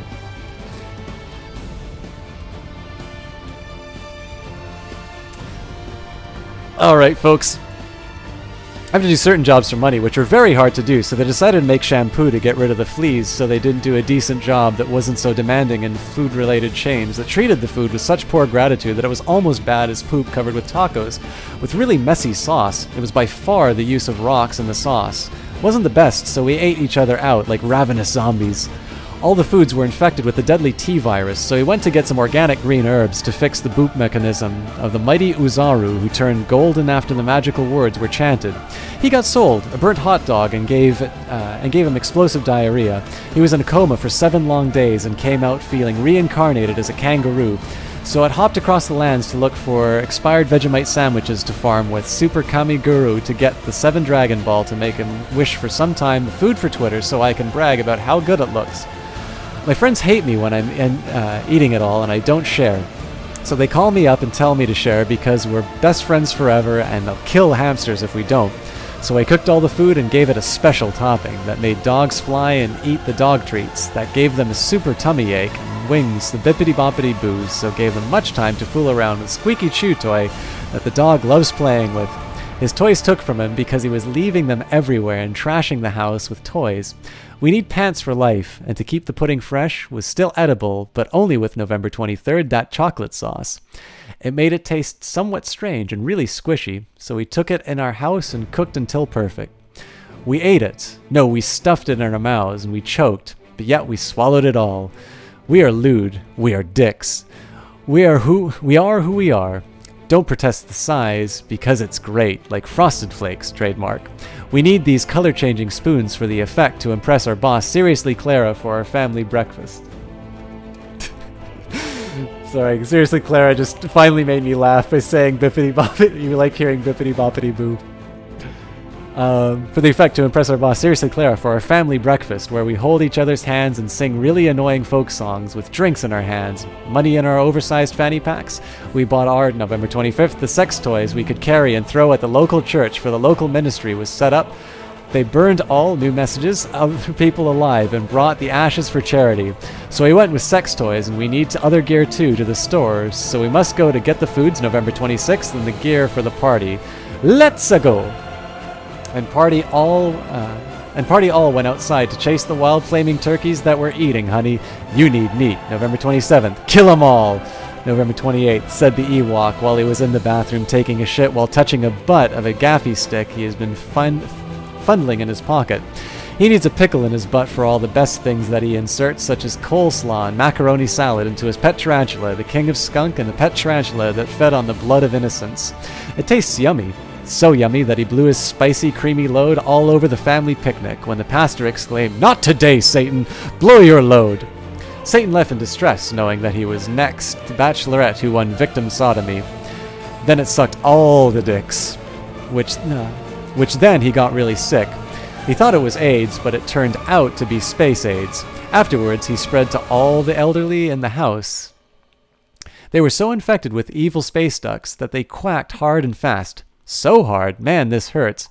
He thought I really could use some apricot jam spread inside my dick for extra space when I go to the dentist to meet my love of cheese. Bloody poop farts. She had the biggest and the sweatiest pair of squishiest boobs of brie, which tasted like the 1,000 chickens fried. For who finished doing his girlfriend got blessed with big tits and the juiciest of dicks, with the biggest of pickles, so they were juicy and green on the 21st, that was moldy and that tasted like total shit. Now we must dance to the voice of System Chalk, that sounds like the wrath of 1,000 gods and the rage of punching the dicks. Many tiny fish flying through the sky when a cataclysm of pickles rained upon the Super Kami Guru. That's when I asked Kite a simple riddle, a Super Saiyan swagger of massive proportions.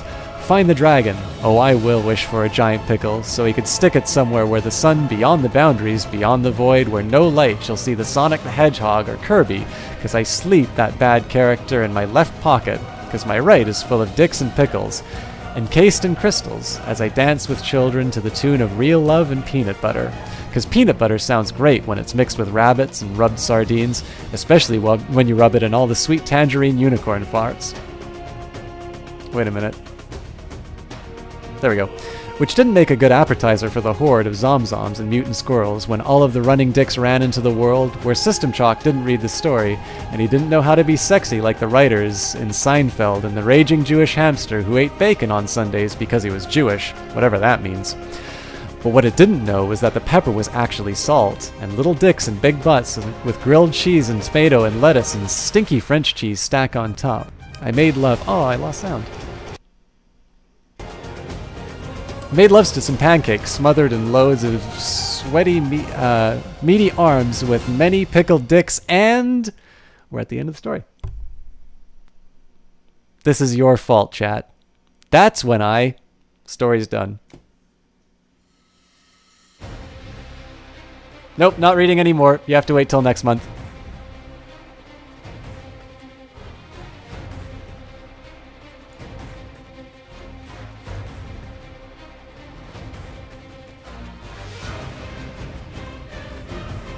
Thank you. Sir Wedgie, you're still up. Oh my god, I'm so sorry. Wedgie, you paid $20 for that shit? I should pay you back.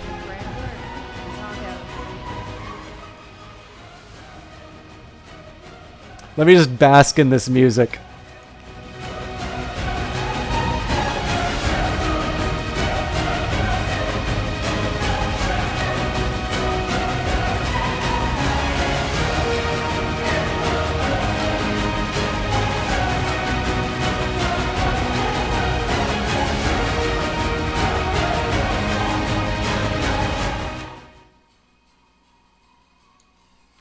Okay, tell you what, guys. Here's what we do. Please highlight this entire thing. We need that archived evidence of glory. I don't think I'm going to highlight it, but I will Kite, Jesus Christ, dude. Thank you so much. This is ridiculous. Linking your playlist, please. Whippy Poopy, I'm actually just using my iTunes. This is actually everything that you've been hearing for this 3-word story is an album from a group called Two Steps from Hell, and it's called Nemesis. You should be able to find Jess, most entertained I've felt all week. Thank you, System Chalk and Clara subs. Guys. So, what I was gonna say, it's this is actually something. Okay, so I don't read stories like this on stream, But I definitely do reading on stream, and I was thinking we can maybe wash that awful taste out of our mouths by me actually reading the book that I legitimately read to people. It's called Ernst Gombrich's A Little History of the World. I can do a couple of oh jeez. Oh Jesus, Jesse Quill, thank you so much. Guys, this is ridiculous. This is not what you should be donating for, but I will very happily take your money. Okay, so I was just thinking, I actually do normally read a real book. It is related to the Crusader King stuff that I do. I don't know how many chapters I'll do of it, but anybody here want to hear, something respectable? Yeah, I did just call that awful story an awful taste. Will I read Go the Fuck? I can't read Go the Fuck to Sleep. Samuel L. Jackson's already beaten me to that. Oh, Bijou Squishy, man, the best thing that you can do here. Jeez.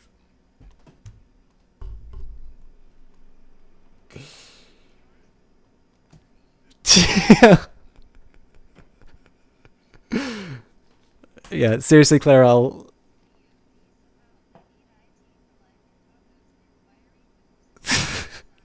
So the Blackest D for 569 said, "You're still a Bicky ditch, but I love you for it." And seriously, Clara said, "Give me this VOD somehow. I need it for a life." Oh, yeah, actually, I already heard that through the robot voice. So yeah, seriously, Clara, I will upload it to YouTube. I won't highlight it because this is not exactly. There are non-gamers who watch this. They're actually economists who see this now. But yeah, I will do proper. I will definitely upload it to YouTube, so you all can be happy for that. And then I will also do a real story for you guys. Read 50 Shades of Grey? I don't have 50 Shades of Grey. So what I'll do, I'll actually start off to give you an idea of the tone that you'll look for. You all wanted me to do math, so I will read you one paragraph of Lecture 1, Basics of Probability. Randomness, sample space, and probability. Probability is concerned with random experiments. That is an experiment, the outcome of which cannot be predicted with certainty, even if the experiment is repeated under the same conditions. Such an experiment may arise because of lack of information or an extremely large number of factors determining the outcome. It is assumed to be a collection of possible outcomes that can be described prior to its performance. The set of all possible outcomes is called the sample space, denoted by capital Omega. A simple example is tossing a coin. There are two outcomes, heads and tails, so we can write omega being equal to the set containing heads and tails. Another simple example is rolling a dice. Omega equals 1, 2, 3, 4, 5, or 6. A sample space may contain a finite or infinite number of outcomes. A collection, subset, note, a sub A is a subset of B, A subset B, where little omega is in A, which implies that little omega is in B as well. Of elements of omega called an event. In the rolling a dice example, the event A equals 2, 4, or 6 occurs if the outcome of the experiment is an even number. I won't bother reading you the following basic operations on events, but suffice to say there's about 93 pages of this, and kind of gets to looking like this. Do you guys want to learn about efficient generalized method of moments? The guy won a 2013 Nobel Prize for that.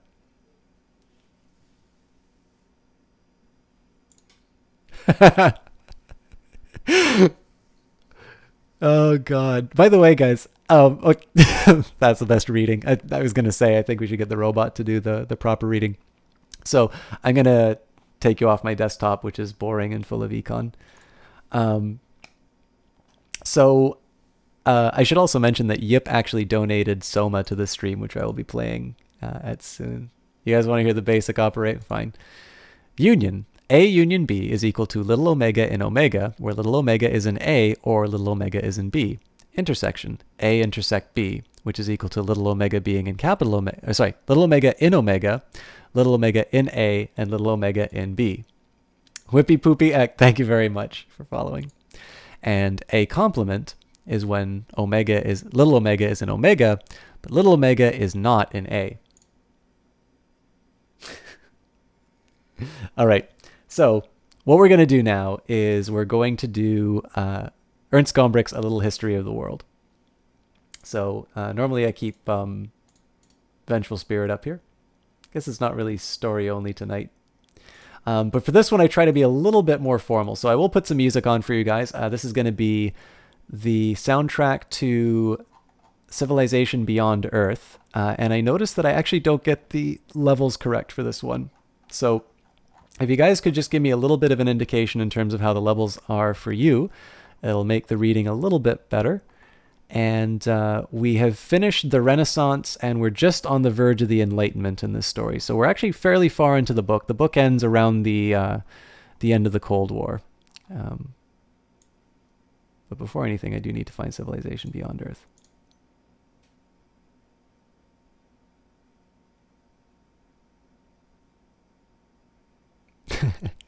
All right, guys. So I'm going to make a guess about the level, if you guys can just let me know whether or not it's overpowering or not.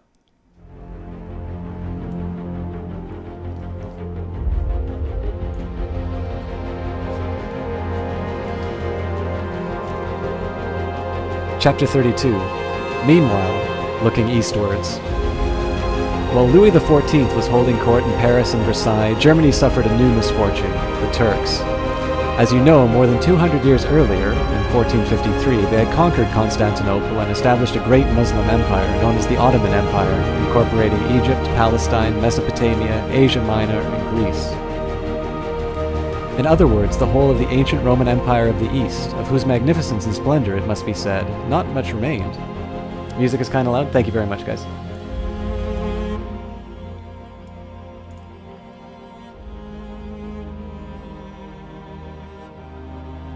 Okay, I'm going to try reading that opening paragraph again to see if this is right. A third of it. Wow, that's actually quite loud then. Everybody keeps complaining that they can't hear the music.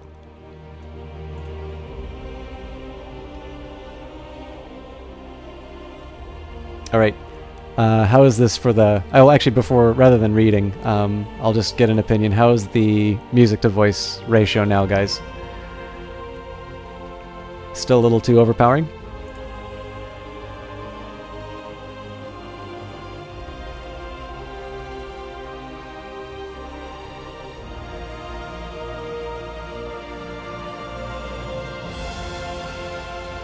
Needs to go. See you around. Thanks a lot for stopping by, Bookfish. It was great to have. Great levels? Okay, great. Thank you, Jesse Quill. And by the way, for those of you guys who are coming out, we had... gonna go into lurk mode while you nurse your belly laugh injuries. That's completely fair. I'll actually just take a minute here and thank some folks who... Okay, great. Thank you, Clara. So I'll take a minute here, I'll give a thank you to some channels, and then we'll begin the story properly. So, Astral Seer, Jazzpoo, Black Dahlia 1147, Bijou Squishy, Weebro, Jesse Quill, Kite 260, Vendelo, Skunkador, Crunchmeester, Seriously Clara, and Bookfish 35. Thank you very much for the hosts. For those of you who are done for tonight, thank you very much for stopping by the stream. And for those of you who are staying, I hope you guys really enjoy this book, because this is a wonderful children's history book, and I hope to do it justice through this reading.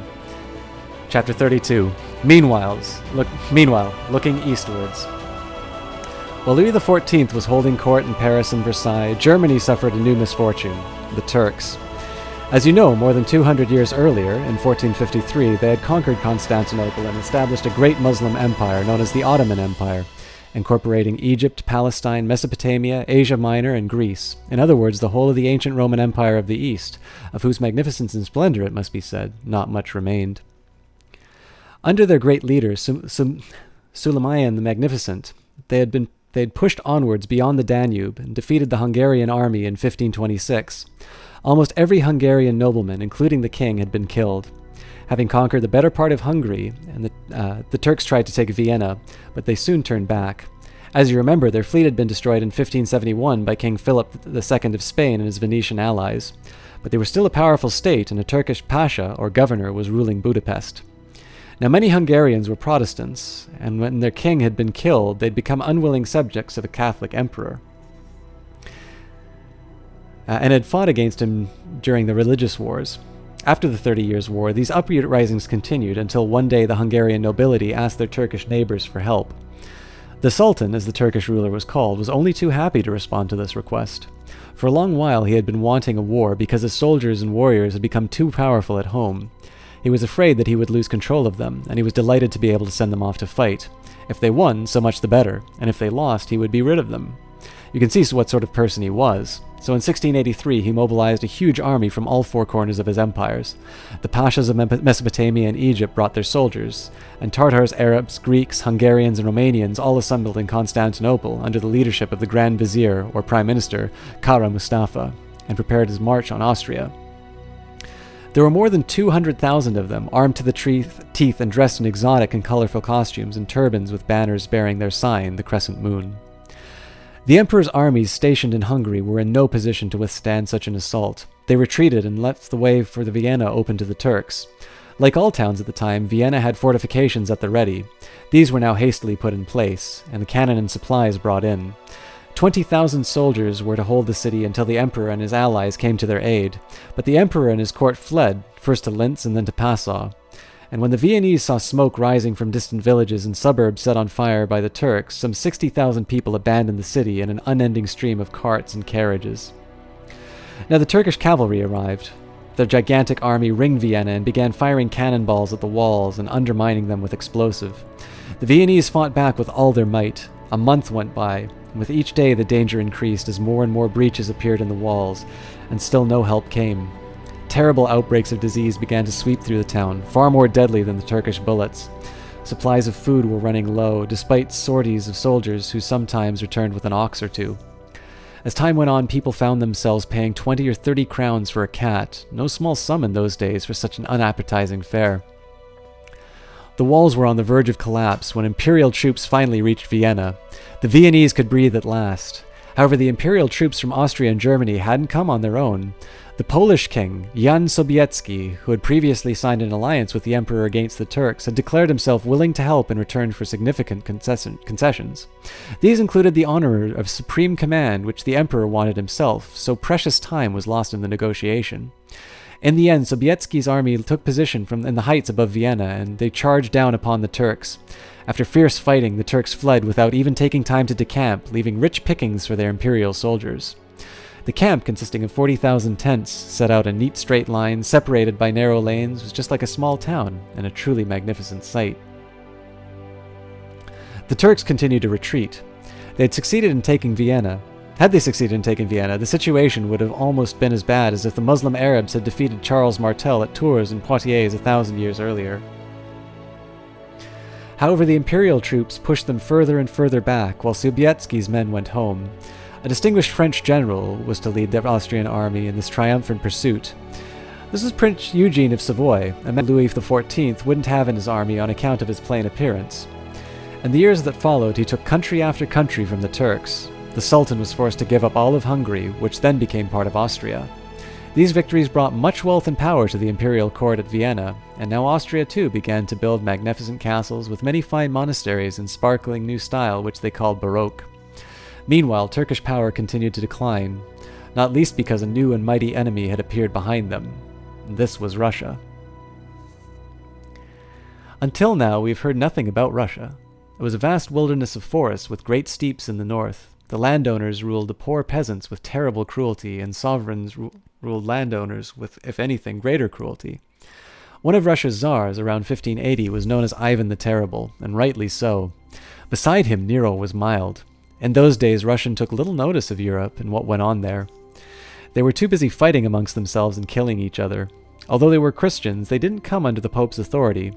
Their spiritual leader was the bishop or patriarch of the Roman Empire in the east of Constantinople, so they didn't have a great deal to do with the West. In 1689, that is 6 years after the Turkish siege of Vienna, a new czar came to the throne. This was Peter, known as Peter the Great. He was no less barbarous nor cruel as any of his predecessors, nor was he any less fond of drinking or less violent, but he was determined to model his empire on the western states like France, England, or the German Empire. He knew what was needed: money, trade, and cities. But how had other countries acquired these? So he went to find out. In Holland, he saw great seaports with mighty ships that sailed as far as India and America to do business. He wanted ships like these, and he needed to know how they were made. Without a second thought, he took a job as a ship's carpenter, first in a Dutch shipyard and then later in a dockyard of the Royal Navy in England to learn the art himself. Then he went home, taking with him a team of skilled craftsmen to build all his ships. All he needed now was a seaport, so he gave orders for one to be built, a city on the sea, just like those he'd seen in Holland. The coast to the north of Russia, however, was nothing but barren marshland, and actually belonged to Sweden, with which Peter the Great was at war. This didn't deter him. Peasants were rounded up from the surrounding countryside and made to drain the swamps and to drive piles into the ground. He had 80,000 laborers toiling there, and soon a real seaport rose out of the marshes. He named it St. Petersburg. Next, Russians had to be made into true Europeans. They had to stop wearing their traditional long-skirted kafkans, and they weren't allowed to grow their hair in beards long. From now on, they were to dress like Frenchmen or Germans. Anyone who protested or disagreed with Peter's innovations was flogged and then executed, even his own son. He was not a nice man, but he achieved what he wanted. The Russians may not have become Europeans overnight, but they were now ready to enter the field as players in Europe's bloody contest for power. Peter the Great made the first move. He attacked Sweden, which following the victories of Gustavus Adolphus in the 30 Years' War had become the mightiest state in northern Europe. Sweden's ruler in Peter's time may not have had the piety or perspicacity of Gustavus Adolphus, but he's one of the most extraordinary adventurers the world has ever known. The young King Charles XII came to power in 1697. He might have leapt straight out of the pages of a popular adventure book that left me spellbound as a boy in Vienna. His exploits can hardly be believed. He was as foolhardy as he was brave, and that's saying something. He and his army fought against Peter the Great and defeated his army 5 times as strong as his own. He then conquered Poland and pushed straight into Russia without bothering to wait for another Swedish army which was on his way to assist him. On he went, deeper and deeper into Russia, always at the head of his troops, wading through rivers and trudging through swamps without ever meeting any resistance from the Russian army. Autumn came, and then winter.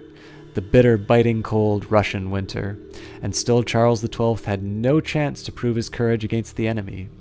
Only when his men were half dead with hunger, cold, and exhaustion did the Russians finally appear and inflict a massive defeat on them. This was 1709. Forced to flee, Charles made for Turkey, and there he remained for 5 years, vainly trying to persuade the Turks to go to war with Russia. Eventually, in 1714, news reached him from Sweden that his subjects had enough of their king's adventures in Turkey. The nobility were about to elect a new ruler.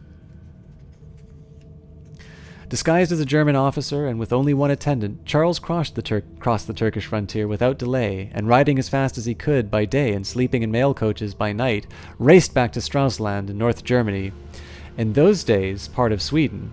In a mad 16-day journey that involved all sorts of perilous adventures, they passed through enemy territory. Roused from his bed, the governor of the fortress could scarcely believe his eyes when he saw the king standing before him, for like everyone else, he thought he was somewhere in Turkey. The town was delighted with Charles XII's dramatic appearance, but Charles simply fell into bed and slept for a very long time. His feet were so swollen from his long ride that his boots had to be cut off from him. But there was no more talk about electing a new king. Charles hadn't been back in Sweden long before he embarked on a new military adventure. He made enemies of England, Germany, Norway, and Denmark. Norway was first on his list. He died while besieging a Norwegian fortress in 1718, shot, some say, by someone on his own side because the country simply could not tolerate any more wars. With this enemy out of the way, Peter the Great, who has now called himself Emperor of all the Russians, was able to increase his empire's might, expanding in all directions, into Europe, into Turkey, into Persia, and into the countries of Asia.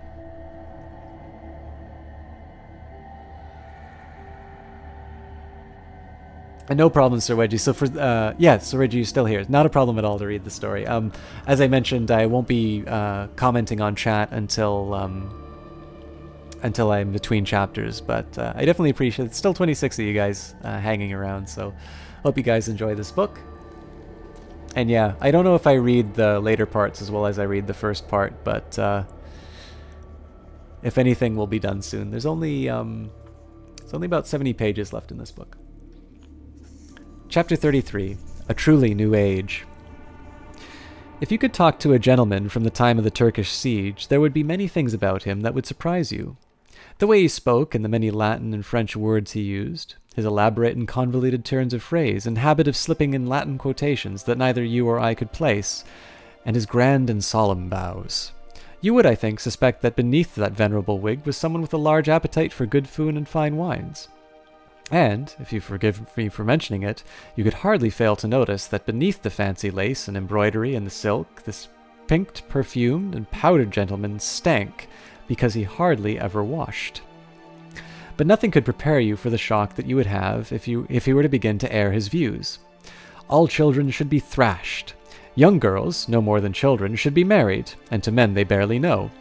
A peasant's lot is to toil and not to complain. Beggars and tramps should be whipped and put in chains in the marketplace for everybody to mock. Thieves should be hanged and murderers publicly chopped into pieces. Witches and other harmful sorcerers that infest the country should be burnt. People of different beliefs should be persecuted, treated as outcasts, or thrown into dark dungeons. A comet seen recently in the sky must mean bad times ahead. As protection against the coming plague, which has already claimed as many victims as in Venice, it would be sensible to wear a red armband. And finally, a Mr. So-and-so, an English friend, and has excellent, well-established business selling Negroes from Africa to America as slave. A brainwave of his that most worthy gentleman, since, as we all know, American Indian convicts don't take well to manual labor. Oh no, that's sorry, Endors, that wasn't supposed to be a comment about you. Yeah, I just don't know. I can't gauge my own quality on reading on this. And you would hear these opinions not from the mouth of some coarse or uncouth fellow, but from the most intelligent and pious people in all walks of life and from all nations. Only after 1700 did things gradually change. The widespread and terrible suffering that the Europeans endured during the wretched wars of religion had made some people wonder if it was really right to judge someone by his or her religious belief. Was it not more important to be a good and honest human being? Would it not be better if people got on with one another regardless of any differences of opinion or belief that they might have? Better if they respected one another and tolerated each other's convictions? This was the first and most important idea that the people who thought about such things now voiced, the principle of tolerance. Only in matters of religion could there be differences of opinion. No rational person disputes a fact that 2 + 2 makes 4. Therefore the reason, or sound common sense as they termed it, is what can and should unite all men. In the realm of reason, you can use arguments and convince others of the rightness of your opinions, whereas in others' religious beliefs, being beyond rational argument, should be respected and tolerated. And so reason was the second most important thing to these people. Clear and reasoned thinking about mankind and nature was rediscovered in the works of the ancient Greeks and Romans, and in those of the Florentines during the time of the Renaissance. But more than anywhere else, it was to be found in the works of men like Galileo, who had boldly set out to investigate the magic of nature's mathematical formulas. Differences of belief played no part in these things. There was only experiment and proof. Reason alone could explain the appearance of nature and the workings of the universe, reason which is given in equal measure to all mankind the world over. Now, if reason is given to all, it must follow that all people are of equal worth. And as you remember, this was just what Christianity had taught, that all men are equal before God. But those who preached tolerance and reason took this argument one step further. They didn't only teach that all people were essentially equal, they demanded that they be treated equally as well. That every human being, as God's creature, endowed by him with reason, had the rights that no one might or should deny him. The right to choose his own calling, and to choose how he lived, and the freedom to act or not to act as his reason and his conscience dictated. Children, too, should not be taught with the cane, but with reason, so that they might come to understand the difference between right and wrong. And criminals were human beings, too. No doubt that they had done wrong, but that they could still be helped and mend their ways. It was dreadful, they argued, to brand a man's cheek or forehead with a red-hot iron for one wrongdoing, leaving a mark that he would bear for the rest of his life, so that all might say, "That man is a criminal." There was something, they said, which forbade a person to be publicly humiliated. It was called human dignity. All these ideas, from which 1700 onwards were debated first in England and then later in France, came to be called the Enlightenment, because the people who held them wanted to combat the darkness of superstition with the pure light of reason. Many people today think that the Enlightenment only taught what was obvious, and that people in those days had a rather simple view of the great mysteries of nature and the world. This is true, but you must realize that what seems obvious to us wasn't at least in the least so then, and that it took a great deal of courage, self-sacrifice, and perseverance for people to keep on repeating them so that they would seem obvious to us today. And of course you must also realize that reason cannot and never will be given the key to all mysteries. Although it has often put us on the right track.